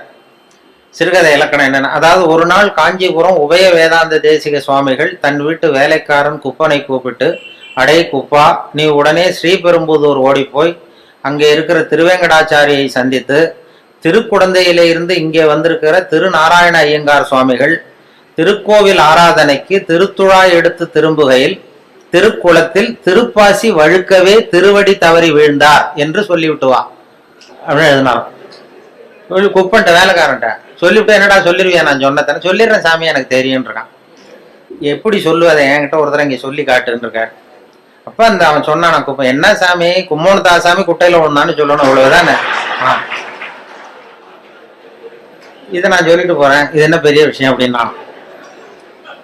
இதை சொல்லிவிட்டு கல்கி சொல்றாரு, சிறுகதையின் இலக்கணம் அந்த குப்பனுக்கு தெரிந்திருக்கிறது, உபய வேதாந்த தேசிக சுவாமிகளுக்கு புரியவில்லை அப்படின்னு ஒரு கல்கி. அப்ப அது எதை சொன்னாலும் சுருக்கமா சொல்றது, இந்த வேடிக்கையா சொல்றது, அதெல்லாம் வந்து மனிதர்கள்ட்ட சக மனிதர்கள்ட்ட ஒரு பிரியத்தை ஏற்படுத்தும். நல்ல ஒரு கவர்ச்சி அந்த கதையை படிக்கணும்னு தோணும். அப்படிதான். அதனாலதான் அந்த விஷயங்களை சேர்த்து சேர்த்து வானொலியிலையும் தொலைக்காட்சியிலும் நாங்க உபயோகப்படுத்துறோம். வானொலியிலேயே ரொம்ப, தொலைக்காட்சியிலேயே கூட நிறைய சுவாரஸ்யமான அனுபவம் நம்ம வாழ்க்கையிலேயே நடக்கும். நிறைய வாழ்க்கையிலேயே கூட. இப்போ நான் இது முதல்ல திருநெல்வேலியில தான் ரேடியோவில் சேர்ந்தேன், திருநெல்வேலி ரேடியோவில். அப்போ முத போய் என்னை பேட்டி எடுக்கிறதுக்கு மைக்கெல்லாம் கொடுத்து எங்கள் டைரக்டர் ஒருத்தர் அனுப்புனார். யாருக்கிட்டன்னா இந்த டனால் தங்கவேலுன்னு ஒரு நடிகர் இருந்தார், கே.ஏ. தங்கவேலுன்னு ஒரு பிரபலமான நகைச்சுவை நடிகர். அவரு இதுக்கு ஒரு பொருள் காட்சியில நாடகம் நடத்துறதுக்காக வந்திருக்காரு திருநெல்வேலிக்கு. அங்க வந்து ஒரு ஹோட்டல்ல தங்கியிருக்காரு.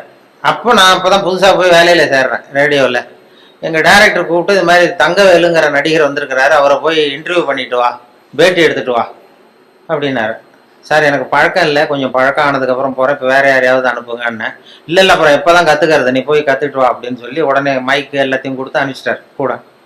அங்கே போனோம், போய் ரூமில் கட்டுதான், வா தம்பி வாழ்க்கை வந்து உட்காருங்க, என்ன செய்யணும் அப்படி இப்படின்னார். அவர் ரொம்ப ஊக்கமாக பேசினார், இந்த பயமுறுத்தல. என்ன வேணும் அப்படின்னா, ஒன்றும் இல்லை, கேள்வி கேட்குறேன் பதில் சொல்லுவேன், கேளுங்க, என்ன வேணாலும் கேளு, நான் சொல்கிறேன் அப்படின்னார். அப்போ நான் வழக்கமாக சும்மா சில குறிச்சிட்டு போனேன். முதல் தடவை பேட்டி இல்லை, அதனால எனக்கு பயம். குறிச்சிட்டு கேள்வி, நீங்கள் முதல் தடவையாக மேடை ஏறினது எப்போ சார், முதல் தடவையா என்ன வேஷம் போட்டீங்க, எந்த நாடகம் அப்படின்னு கேட்டேன். இப்போ தங்கவேல் சொன்னார், அதை ஏன் கேட்குற தம்பி, முதல் தடவை எனக்கு அனுமார் வேஷம் போட்டு விட்டானுவோம், அதுவும் வசனமே கொடுக்கல, மற்றவன்லாம் பேசிகிட்டு இருக்கான் மேடையில், எனக்கு ஒரு ஸ்டூலை போட்டு அனுமார் வேஷம் போட்டு உட்கார வச்சுட்டான், நான் பாட்டு உட்காந்துருக்கேன், அவனு பாட்டு பேசிகிட்டு இருக்கான், அவ்வளோதான் எனக்கு ஆக்டிங்கு, அதான் முதல் வேஷம் எனக்கு அனுபவம்னார். அப்போ நான் கேட்டேன், அப்படின்னா ரொம்ப கஷ்டப்பட்டு நடிச்சிருப்பீங்க போல் இருக்கே சார் அப்படின்னேன். அதில் என்ன தம்பி கஷ்டம், வசனமும் கிடையாது, ஒன்றும் கிடையாது, சும்மா ஸ்டூலில் உட்காந்துருக்கிறது தானேன்னாரு. அப்போ நான் கேட்டேன், இல்லை சார், அனுமார் வேஷம் போட்டுக்கிட்டு சும்மா உட்காந்துருக்கிறது கஷ்டம் இல்லையா அப்படின்னா. அப்போதான் அடடே பரவாயில்ல, நீ என்ன மாதிரியே பேசுறியே, பரவாயில்லையே நீ என்ன மாதிரி பேசுறியேன்னு ஒரு உற்சாகம் கொடுத்தா. அதில் ஒரு ஊக்கம் வந்துட்டுது, சரி பரவாயில்ல நம்மளும் வேடிக்கையாக பேசலாம் போல் இருக்கு அப்படின்னு சொல்லி முதல் பேட்டியே அப்படிதான். அப்போ அதில் என்ன ஒரு யதார்த்த உண்மை என்னாச்சுன்னா, அது வந்து ஒரு 1977னா 35 வருஷத்துக்கு முன்னாடி, 77ல் நடந்தது இது அப்படின்னா இப்போ 30 வருஷம் ஆயிருக்கும்.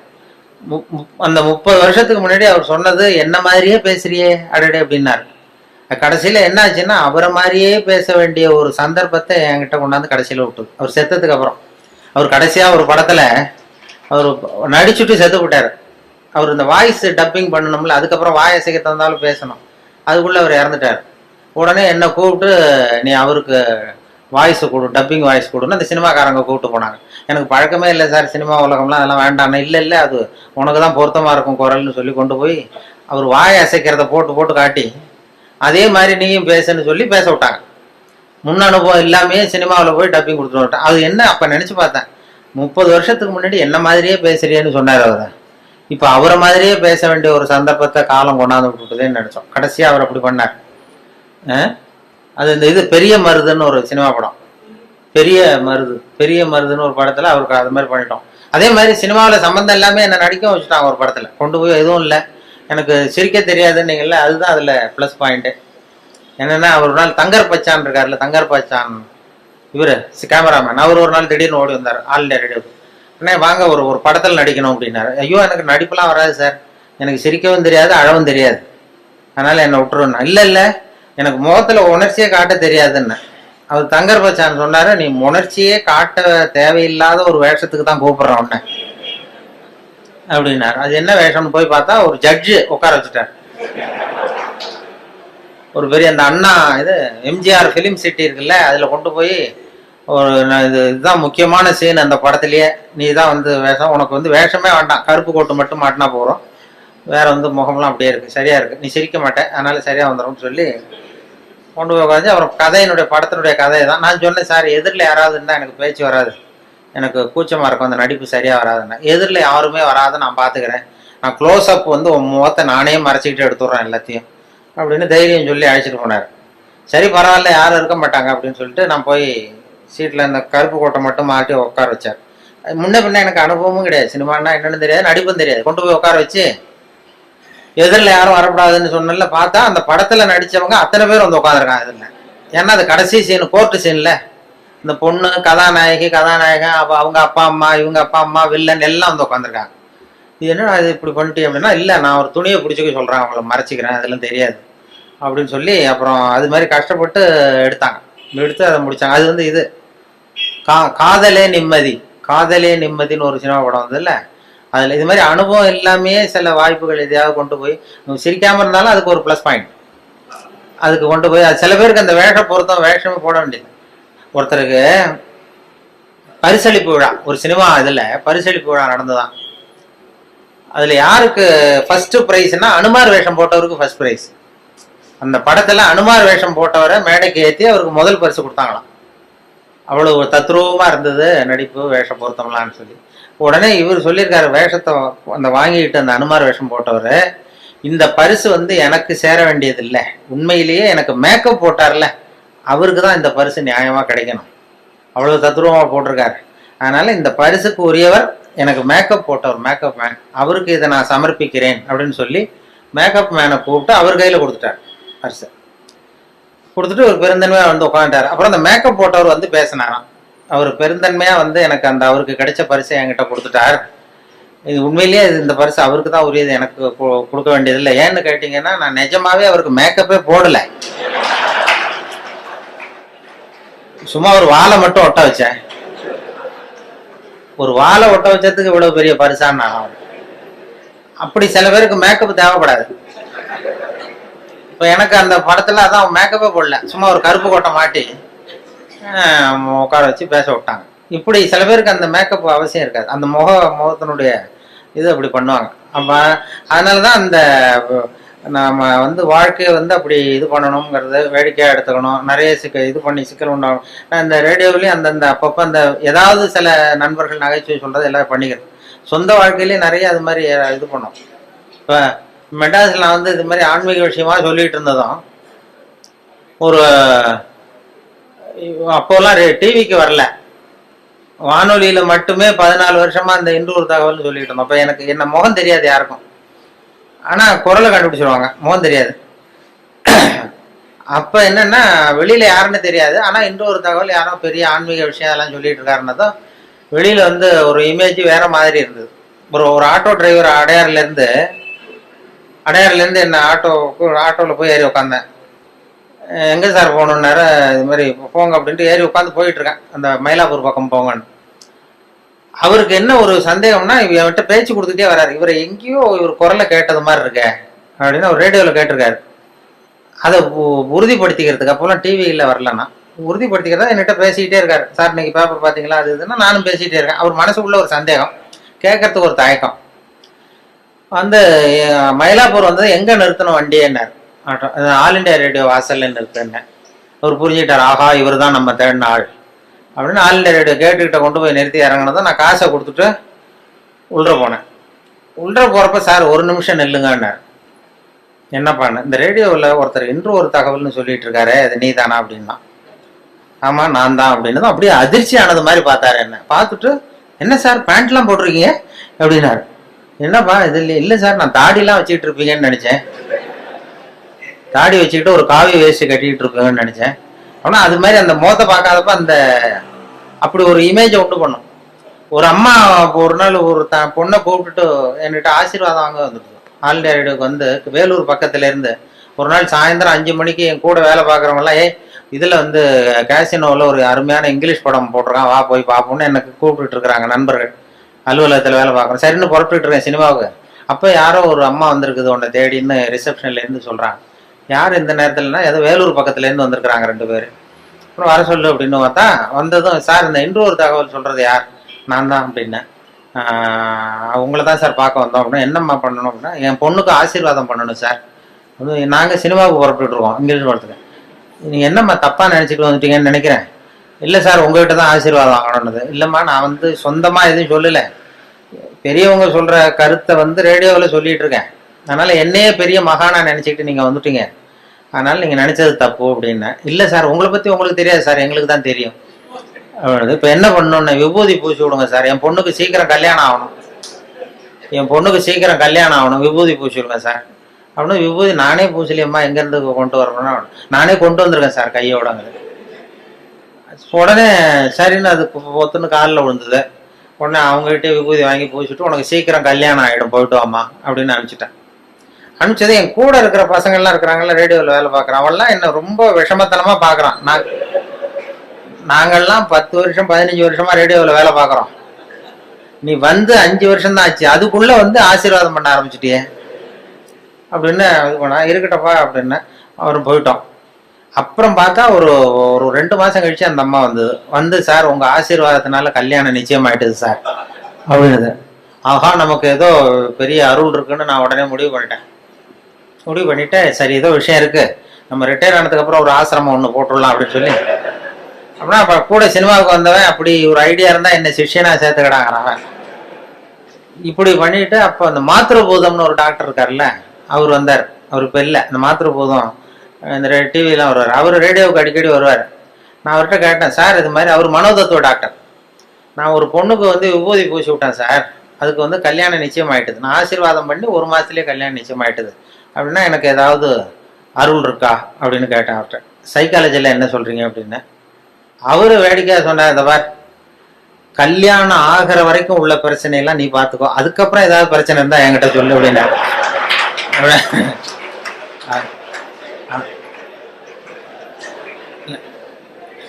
இல்லை சார், இது வந்து இல்லை, உங்கள் சைக்காலஜியில் என்ன சொல்கிறீங்க அதை சொல்லுங்க, இது மாதிரி நான் நடந்ததுன்னு. உடனே அவர் சொன்னார், அது வந்து டாமினோ எஃபெக்ட்னு பேரான். சைக்காலஜியில் டாமினோ எஃபெக்ட்னு பேர்.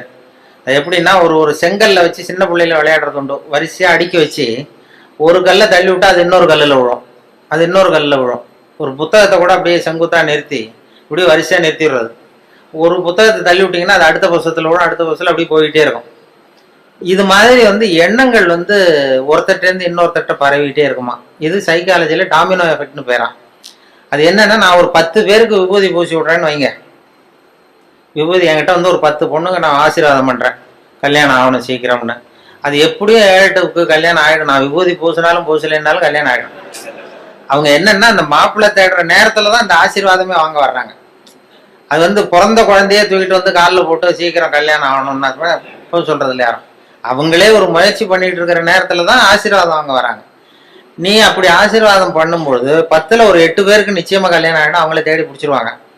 அவங்க என்ன பண்ணுறாங்கன்னா, இது மாதிரி ரேடியோவில் ஒருத்தர் இன்னொரு தகவல் சொல்லிட்டு இருக்காரு, அவர்கிட்ட விபூதி பூசிக்கிட்டா உடனே கல்யாணம் ஆகிடுது அப்படின்னு இன்னொருத்தட்ட சொல்ல ஆரம்பிக்கிறாங்க. இந்த ஒரு புத்தகம் இன்னொரு புத்தகத்தில் விழுறது மாதிரி, அது டாமினோ எஃபெக்ட். அதாவது இந்த 8 பேரும் இன்னொரு 10 பேர்கிட்ட 80 பேர்கிட்ட சொல்லுவாங்க, இப்படி ஒருத்தர் இருக்காரு, அவருக்கு ஏதோ ஒரு அருள் இருக்கு அப்படின்னு. இது இப்படி பரவி போகுது. பரவிட்டு நிறைய பேர் 8 பேர் அந்த இடத்துல 80 பேர் தேடிட்டு வர ஆரம்பிச்சிடுறாங்க. இந்த 2 பேருக்கு ஃபெயிலியர் ஆகுது பாருங்க, 2 பேர் கல்யாணம் ஆகல அல்லது டிலே ஆகுதுன்னு வைங்க, அவங்க உடனே என்னை பற்றி தப்பு பிரச்சாரம் பண்ணுறது இல்லை, அவர்கிட்ட போனோம் விபூதி பூசிக்கிட்டோம் கல்யாணம் ஆகலைன்னு சொல்கிறது இல்லை, வேற சாமியார் தேட ஆரம்பிச்சிடுறது. இது சரியில்லை, வேற அந்த கோயிலுக்கு போயிட்டு வருவோம், இந்த கோயிலுக்கு போகலான்னு வேற முயற்சியில் ஈடுபட்டுறாங்க. அவங்க நோக்கம் வந்து கல்யாணம் ஆகணுங்கிறது தான். அதனால இது இந்த டாமினோ எஃபெக்ட் தான் உனக்கு வந்து பண்ணுறது. இதை வந்து உனக்கு அருள் இருக்குன்னு நினச்சிடாத அப்படின்னு மாத்திருபூதம் எனக்கு புத்தி சொல்லிவிட்டு, இதை நினச்சிக்கிட்டு நீ ஆசிரமம்லாம் ஆரம்பிக்காதேன்னாரு. அப்போ தான் நினச்சேன், ஓஹோ, இந்த சாமியார்கள்லாம் இப்படி தான் உற்பத்தி ஆகிறாங்க போல் இருக்கு அப்படின்னு சொல்லி, ரொம்ப சுலபமாக இந்த டாமினோ எஃபெக்ட் தான் இந்த சாமியார்களுக்கு கூட்டம் சேருது. அது அவங்க அந்த சைக்காலஜியில் அது அப்படி தான் அதுக்கு அடையாளம் கண்டுபிடிக்கிறாங்க. அப்படி வந்துடும். என்னை பற்றி தப்பான அபிப்பிராயத்தை இந்த ரேடியோவில் இமேஜை மட்டும் தெரிஞ்சுக்கிட்டு அப்படி எல்லாம் தேடி வர ஆரம்பிச்சிட்டாங்க நிறைய பேர். அப்படி அது மாதிரி வேடிக்கைகள் நடக்கும் அதில். அதனால் அந்த இது சொல்லும்போது, இப்போ விவசாய நிகழ்ச்சிங்கிறது ரொம்ப ட்ரையாக இருக்கும், இந்த இது மாதிரி ஸ்ட்ராட்டிஸ்டிக்ஸ் மாதிரி. அதனால் விவசாயத்துலேயும் நாங்கள் வந்து எதையாவது வேடிக்கை கலந்து விட்டுறது. இப்போ கோழி பண்ணை வளர்க்குறத பற்றி பேசுவோம். கோழி பண்ணை வைக்கிறது எப்படி, எத்தனை கோழி விடணும், எப்படி தீனி போடுறதுன்னு சொல்லி ட்ரையாக சொல்லிட்டா அது வந்து ஒரு இதாக ரொம்ப, அதில் வந்து எதையாவது வேடிக்கையை கலந்து கதை மாதிரி சொல்கிறது தான் வழக்கம் இந்த ரேடியோவில். அது அப்படி சொல்லுவோம். ஒருத்தர் கோழி பண்ணை வைக்கணும்னு ஆசைப்பட்டான். அவன் என்ன பண்ணுறது, போய் உடனே ஒரு கால்நடை மருத்துவர்கிட்ட போய் யோசனை கேட்க வேண்டியது தானே.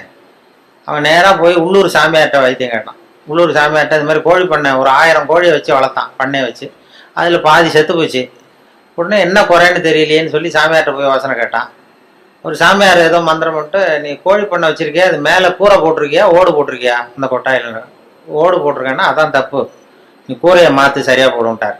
ஏதோ பண்ணி ஆசீர்வாதம் பண்ணி சரின்ட்டு வந்து கூரையை மாற்றினான். அப்புறமும் பாதி செத்துது. மறுபடியும் அதே சாமியார்கிட்ட போனான், மறுபடியும் பாதி செத்து போச்சு சாமி அப்படின்ட்டுருக்கான்.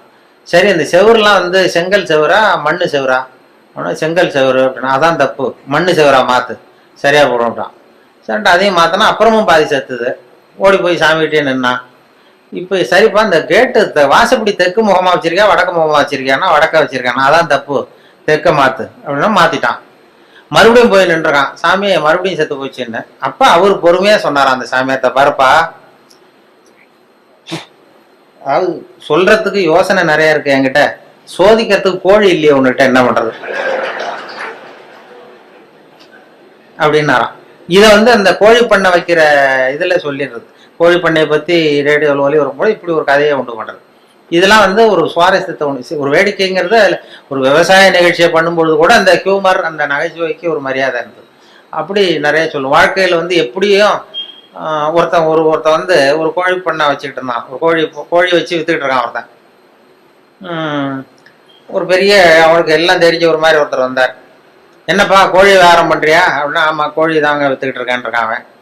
இந்த பெரியவர் சொல்லியிருக்காரு, என்ன விவரம் இல்லாம நீ கோழி வித்துக்கிட்டு இருக்க, அதெல்லாம் சரியா வச்சு விற்க வேண்டாமா அப்படின்னா, ஏதோ எனக்கு தெரிஞ்சது பண்ணிட்டு இருக்கேன் சார் அப்படின்னு இருக்கான்.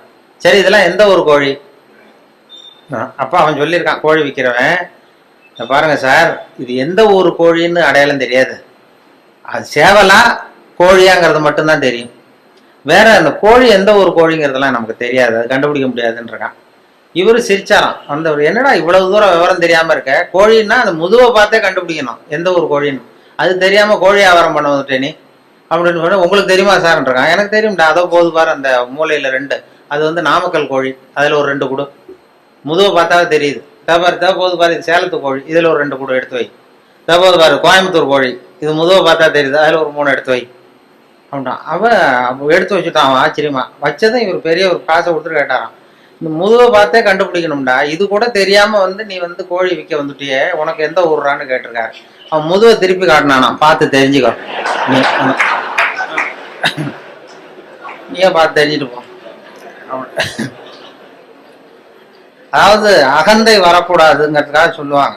நமக்கு தான் எல்லாம் தெரியும்னு நினைக்கக்கூடாது, அது வந்து இதாகிடும். அதுக்குதான் அந்த இதுவும் சொல்லுவாங்க, கர்வம்ங்கிறது கூடாது, மனிதர்களுக்கு கர்வம் வரக்கூடாது, கர்வம் வந்து தப்பு. ஒரு வெள்ளம் படிச்சுட்டு, அதான் ஒரு பிவிஎஸ்சி படிச்சுட்டு, பிவிஎஸ்சி கால்நடை மருத்துவருக்கு படிச்சுட்டு கிராமத்துக்கு வந்திருக்கான். அவனுக்கு எல்லாம் படிச்சுட்டோம் எல்லாம் தெரிஞ்சு போச்சுங்கிற ஒரு கர்வம் வந்துட்டுது. வந்தது அங்கே ஒருத்தன் மாடு மேய்ச்சிட்டு இருந்திருக்கிறான். என்னடா விவரம் இல்லாமல் மாடு மேய்க்கிறீங்க, இதெல்லாம் பண்ணைன்னா அதுக்கு ஒரு சயின்டிஃபிக்காக செய்யணும், அதெல்லாம் சயின்டிஃபிக்காக மாடு மேய்க்கணும், இதெல்லாம் ஒன்றும் தெரியாமல் இன்னமும் இங்கே ஒன்றும் விவரம் இல்லாமல் பண்ணிட்டு இருக்கீங்களே, இது என்ன இதெல்லாம் மாடு மேய்க்கிறீங்களே, இதெல்லாம் நீ தான் பார்த்துக்கிறியானா? ஆமான்றான். என்ன உங்கள் ஊரில் இது மாதிரி பசுமாட்டுக்கெல்லாம் கொம்பு இருக்காதா, பசுமாட்டுலாம் கொம்பு இருக்காதா அப்படின்றான். அப்போ அந்த பொடியும் சொன்னானா, சார் பசுமாட்டுக்கு கொம்பு இல்லைன்னா அதுக்கு 2-3 காரணம் இருக்குது. அதாவது கண்ணுக்குட்டியாக இருக்கிறப்ப அது கொம்பை வந்து எடுத்துருவோம், அதுக்கு முளைக்காது, அது கண்ணுக்குட்டியாக இருக்கிறப்ப கொம்பே முளைக்காது, அதனால கொம்பு இல்லாமல் இருக்கும். 2வது காரணம் வந்து வளர்ந்ததுக்கு அப்புறம் ஒன்னோட ஒன்று முட்டிக்கும், அதனால அது முட்டிக்கப்படாத கொம்பை நாங்களே எடுத்துருவோம், அதனால கொம்பு இல்லாமல் இருக்கும். இப்போ இதுக்கு ஏன் கொம்பு இல்லைன்னா இது 3வது காரணம். இதுக்கெல்லாம் ஏன் கொம்பு இல்லைன்னா இதெல்லாம் மாடு இல்லை குதிரை அப்படின்னா. அப்பதான் தெரிஞ்சிருக்கு இவன், ஆஹா நம்ம வந்து ரொம்ப இதாகிட்டோம், படிச்சா எல்லாம் தெரிஞ்சிடும்னு நினைச்சிட்டோம். படிக்கிறதுங்கிறது தகவல் அறிவு தான், தகவல் அறிவை சேகரிக்கிறது. அதனால அது மாதிரி சொல்லுவாங்க. இப்படி நிறைய அதுல எதையாவது சேர்த்து சொல்றது எங்க பழக்கம்.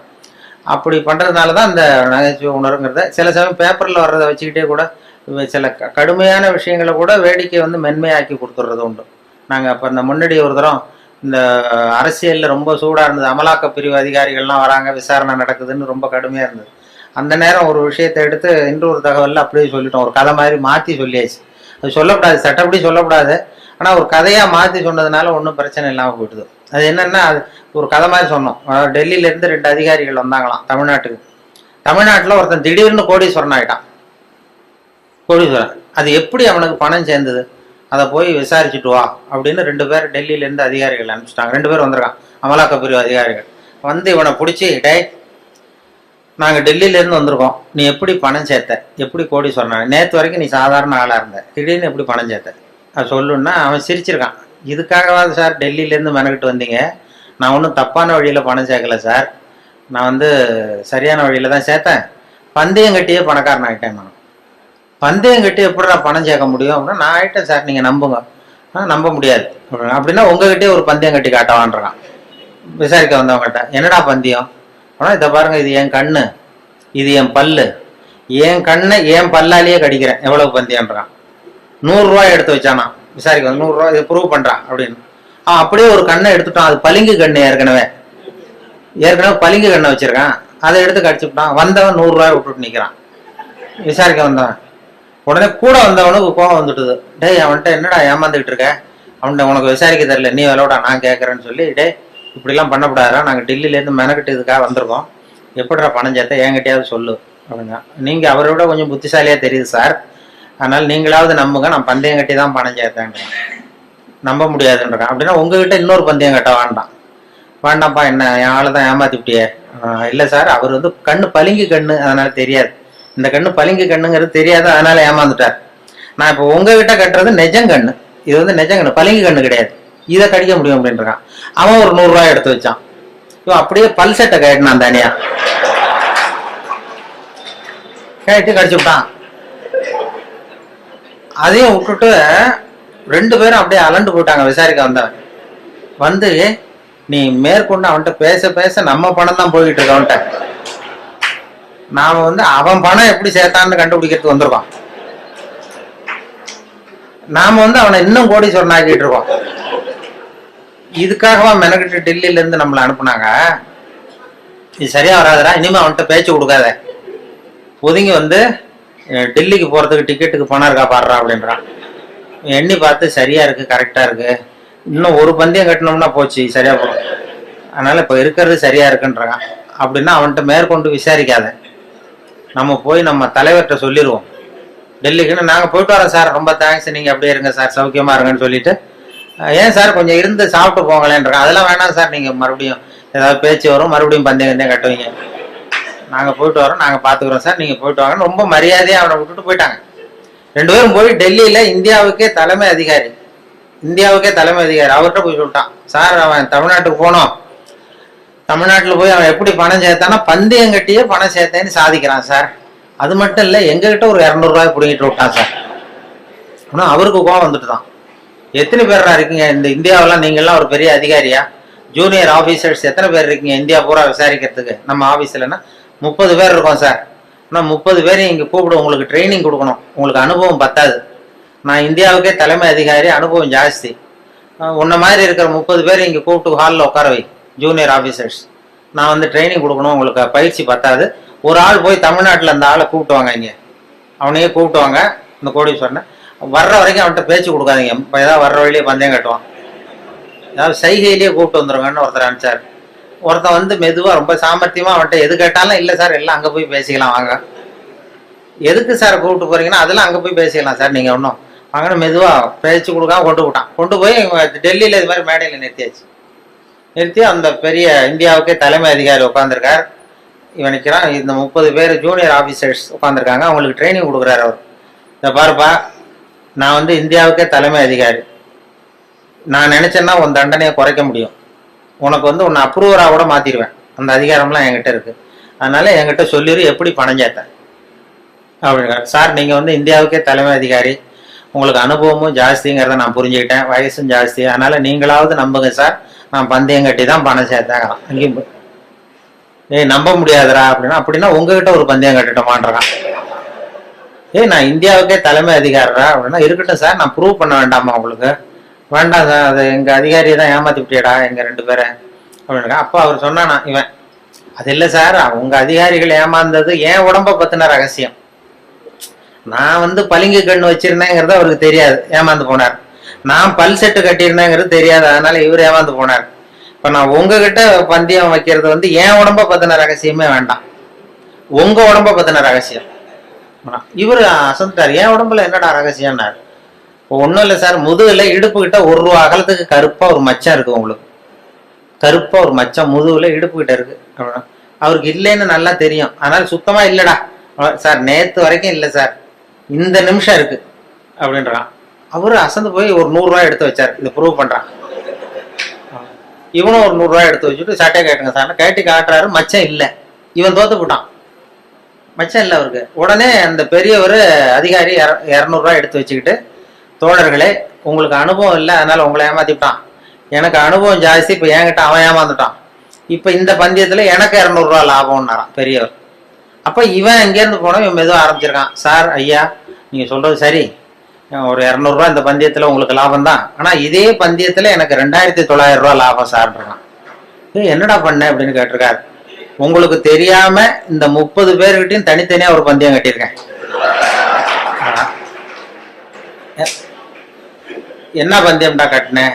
ஆனா அது ஒண்ணும் இல்ல, உங்க எல்லாரும் முன்னாடியும் உங்க மேல் அதிகாரியே சட்டையை கேட்ட வைக்கிறேன்.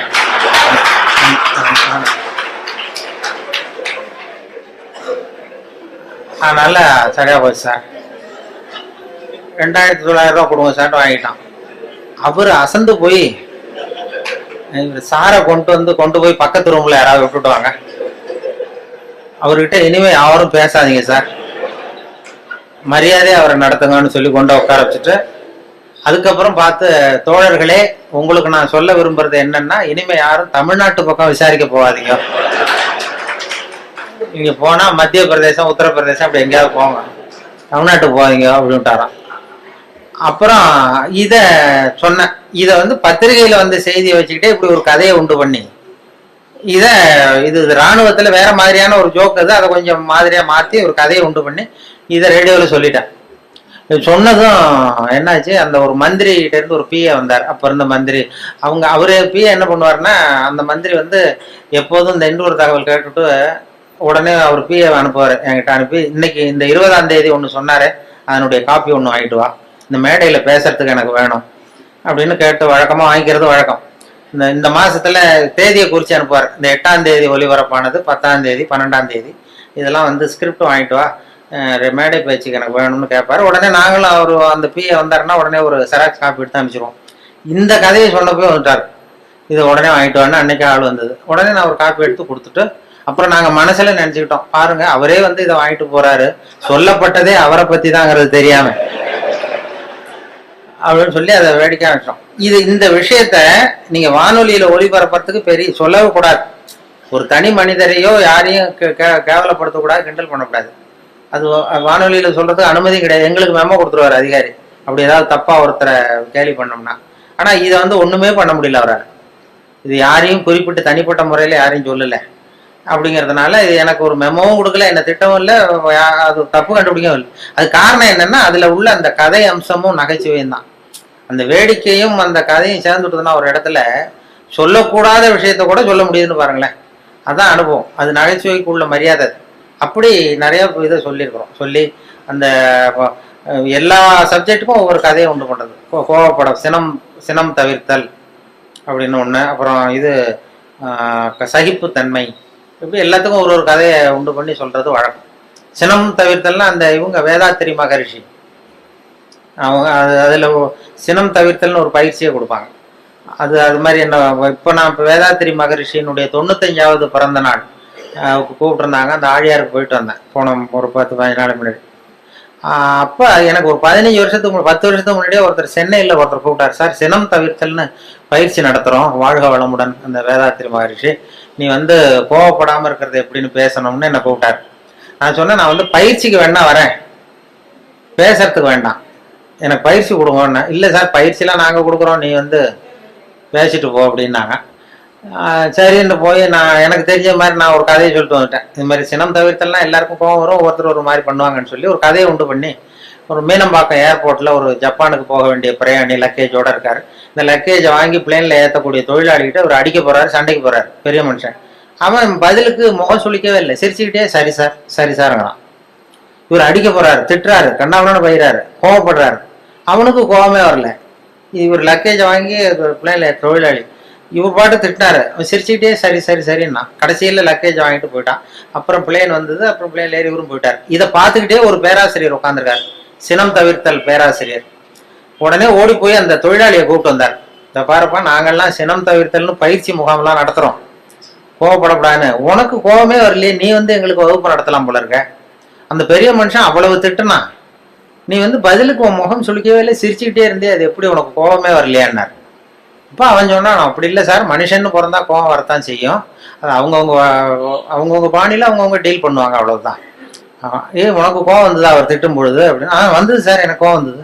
முகத்துல தெரியலையே அப்படின்னா, அது தெரியாது சார் அப்படின்றான். இப்போ எப்படி அதை சமாளிச்சா, எப்படி டீல் பண்ணேன்னு கேட்டிருக்காரு. அது வேற ஒண்ணும் இல்லை சார், அந்த அந்த பிரயாணி அவர் வந்து ஜப்பான் போயிட்டு இருக்காரு, அவர் லக்கேஜ் எல்லாம் அமெரிக்கா போயிட்டு இருக்கு.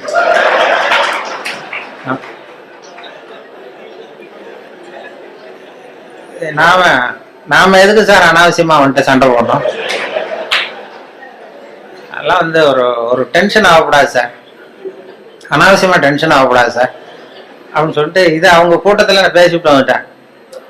அந்த சினம் தவிர்த்தல் பயிற்சி முகாமில் இதை போய் நான் பேசிட்டு வந்துட்டேன் 10 வருஷத்துக்கு முன்னாடி. அதுக்கப்புறம் இன்னை வரைக்கும் அவங்க கூப்பிடுறதே இல்லை என்ன,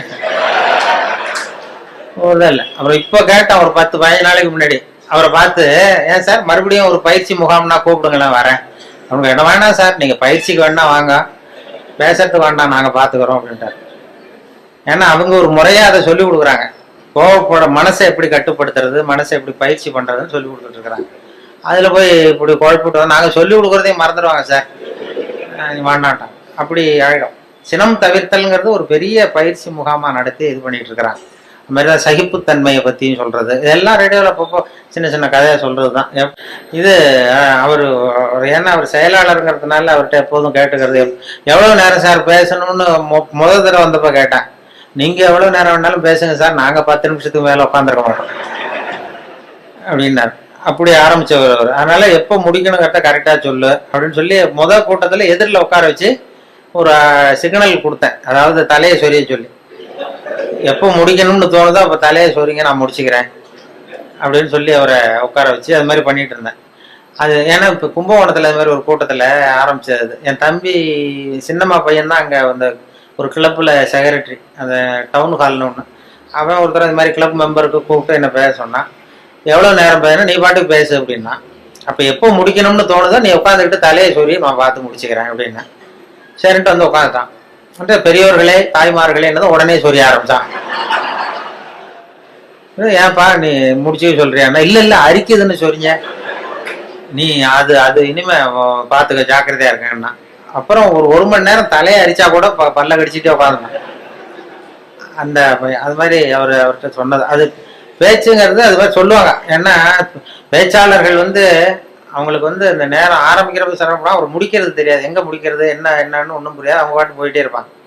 அது ஒருத்தர் சொன்னாராம், நீங்க தோழர்களே நீங்க எல்லாரும் காக்காயை பார்த்து ஒத்துமையை கத்துக்குங்க, காக்காயை பார்த்து ஒத்துமையை கத்துங்க, கிளியை பார்த்து அன்பை கத்துக்குங்க அப்படி இப்படின்னு சொன்னாராம். இது மாதிரி புறாவை பார்த்து ஒத்துமையை கத்துக்குங்க அப்படின்னா. அப்போ ஒருத்தர் கோபமா எழுந்திரிச்சு, நீ நேரத்தை பார்த்து பேச கத்துக்குங்க, அது மாதிரி வந்தோம். அப்படியே உபதேசம் மாதிரி பண்ணிட்டு இருந்தா அப்படி. ஆனா பேச்சு வந்து சொல்லுவாங்க, அது வேடிக்கையாவே சொல்றது உண்டு. ஒருத்தர் பேசிட்டே இருந்தாராம், ரொம்ப நேரம் பேசிட்டு இருந்திருக்காரு. சார் நான் எவ்வளவு நேரம் போனது தெரியல, உங்க பொறுமை தெரியல, நான் பேசிட்டே இருந்துட்டேன், கடிகாரத்தை கூட பார்க்க மறந்துட்டேன் சார் அப்படின்னாராம் பேச்சாளர். கடிகாரத்தை கூட பார்க்க மறந்துட்டேன், என்ன மன்னிச்சுங்க, ரொம்ப நேரம் பேசிட்டேன் போல் இருக்கு.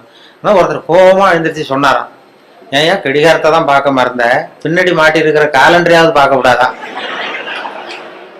அப்படின்னா. வார கணக்கில் பேசிட்டு இருந்திருக்கான், முதல் நாள் ஆரம்பிச்சு மறுநாள் முடிகிற வரைக்கும் அப்படி ஆரம்பிச்சிருவாங்க. அப்படிதான் அந்த சொல்லுவாங்க. அவர் சொன்னது என்னன்னா, இது அந்த காலேஜ்ல இருந்து பரிசோதனை, அது ஜோக்கு இல்லை, அது ஒரு சம்பவம் சொல்லிட்டு இருந்தேன் காலையில.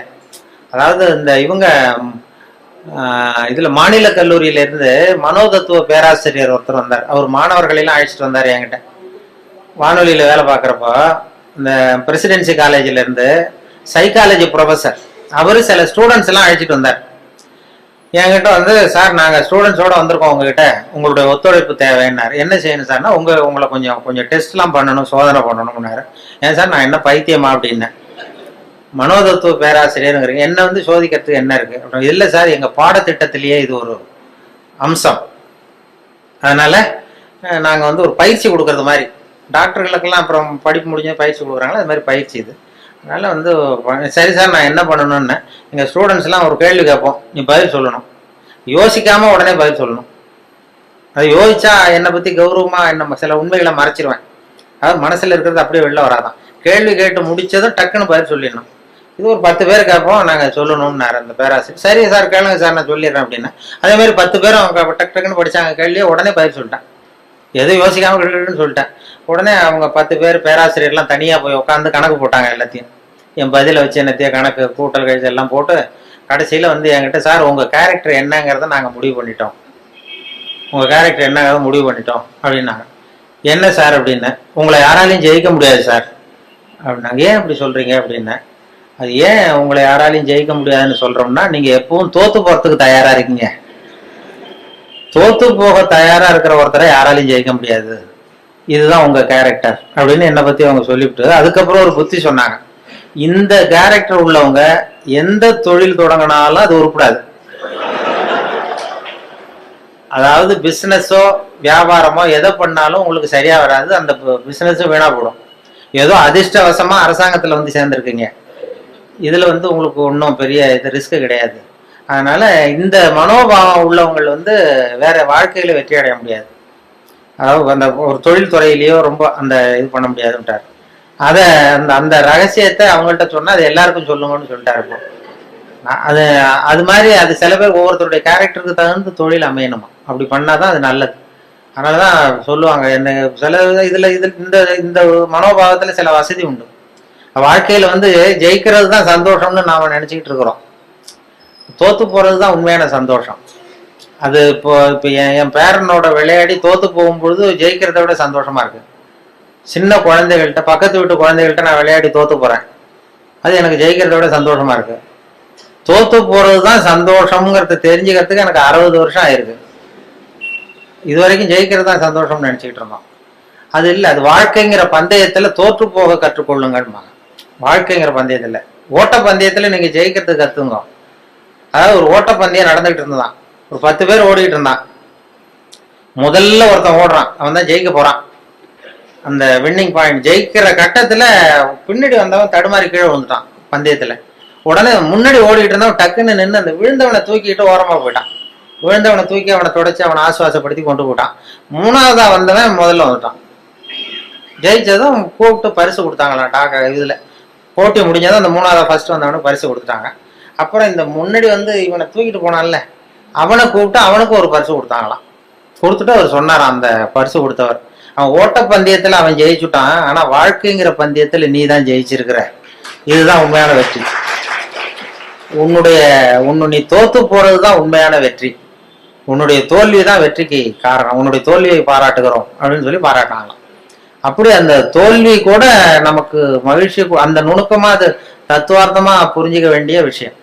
அந்த விட்டு கொடுத்துக்கிறது நல்ல பெரிய மனப்பான்மை நல்லதுதான்னு போதனை பண்ணுவான்.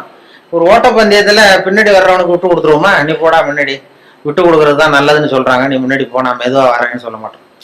அது ஓட்டப்பந்தயம்ங்கிறது வேற, வாழ்க்கைங்கிற பந்தயம் வேற. வாழ்க்கை பந்தயத்துல தோற்று போக கற்றுக்கொள்ளுங்கள் அப்படிங்கிறது ஒரு பெரிய. அதே மாதிரி சகிப்புத்தன்மை இதெல்லாம் சொல்லுவாங்க. சகிப்புத்தன்மைங்கிறது இன்டர்நேஷனல் இயர் ஆஃப் டாலரன்ஸ் அப்படின்னு கொண்டாடினாங்க. சர்வதேச சகிப்புத்தன்மை ஆண்டு 1995. அப்ப ரேடியோவில் இது மாதிரி சகிப்புத்தன்மையை பத்தி நீ ஒரு இது சொல்லுன்னு சொன்னாங்க. எங்க டைரக்டர் அப்பப்போ சொல்லுவாரு, அப்பப்போ ஒரு ஆர்டர் போடுவார், இன்னைக்கு இதை பத்தி சொல்லு, இன்னைக்கு அதை பத்தி சொல்லணும். அந்த கருத்தை வாங்கிட்டு கதையை வழக்கம் போல கதை ஒன்று பண்றதுதான். அது ஒரு டாக்டர் உட்காந்துருக்கிறாரு இந்த ரூம்ல, ஒரு ரூம்ல டாக்டர் உட்காந்துருக்காரு. வெளியில பெஞ்சு போட்டிருக்கு வரிசையா, அதுல 40 பேர் வந்து உட்காந்துருக்கான்.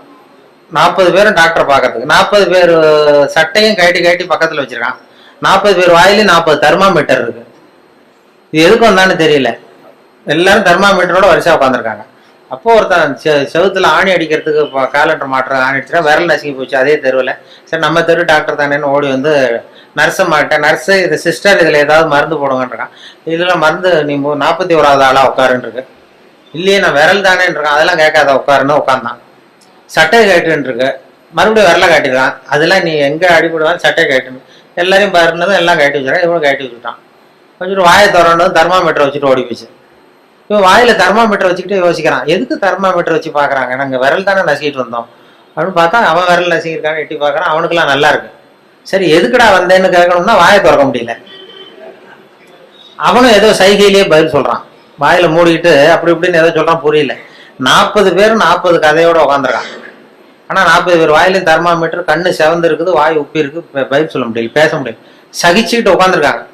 ஒரு 15 நிமிஷம் கழிச்சு நர்ஸ் ஓடி வந்து டெம்பரேச்சர் அவங்க பேர் எல்லாம் குறிச்சுக்கிட்டு டாக்டர் ரூமுக்கு ஓடி போச்சு. இப்படி போனதுக்கு அப்புறம் இவன் ஆரம்பிச்சான். இந்த 41வது ஆள் விரல் நசிட்டு தானே, உலகம் ரொம்ப கெட்டு போச்சியா, எதுக்கு தெர்மாமீட்டர் வச்சு பாக்குறேன்னு தெரியல அவங்களுக்கு. எல்லாத்துக்கும் தெர்மாமீட்டர் வைக்கிறாங்க, சட்டையை கேட்ட சொல்றாங்க. இதை நான் சும்மா விட போறது இல்லை, உண்டு இல்லைன்னு பார்க்க போறேன்னு சொல்றான். அப்ப இந்த 40வது ஆள் அவனுக்கு அட்வைஸ் பண்றான். அதை பாருப்பா, இது மாதிரிலாம் சத்தம் போடாத, இதெல்லாம் வந்தா இது சர்வதேச சகிப்புத்தன்மை ஆண்டு, இது மாதிரி இடத்துலதான் நாம சகிப்புத்தன்மையை கத்துக்கணும். இது மாதிரிலாம் அனாவசியமா அப்படிலாம் சத்தம் போடாது, கொஞ்ச நேரம் மரியாதையா வாழை சுட்டிட்டு மரியாதையா உட்கார் அப்படின்றான் இந்த 40வது ஆள் அவன்கிட்ட.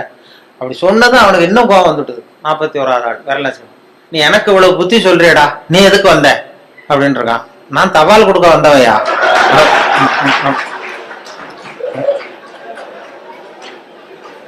தினம் இப்படி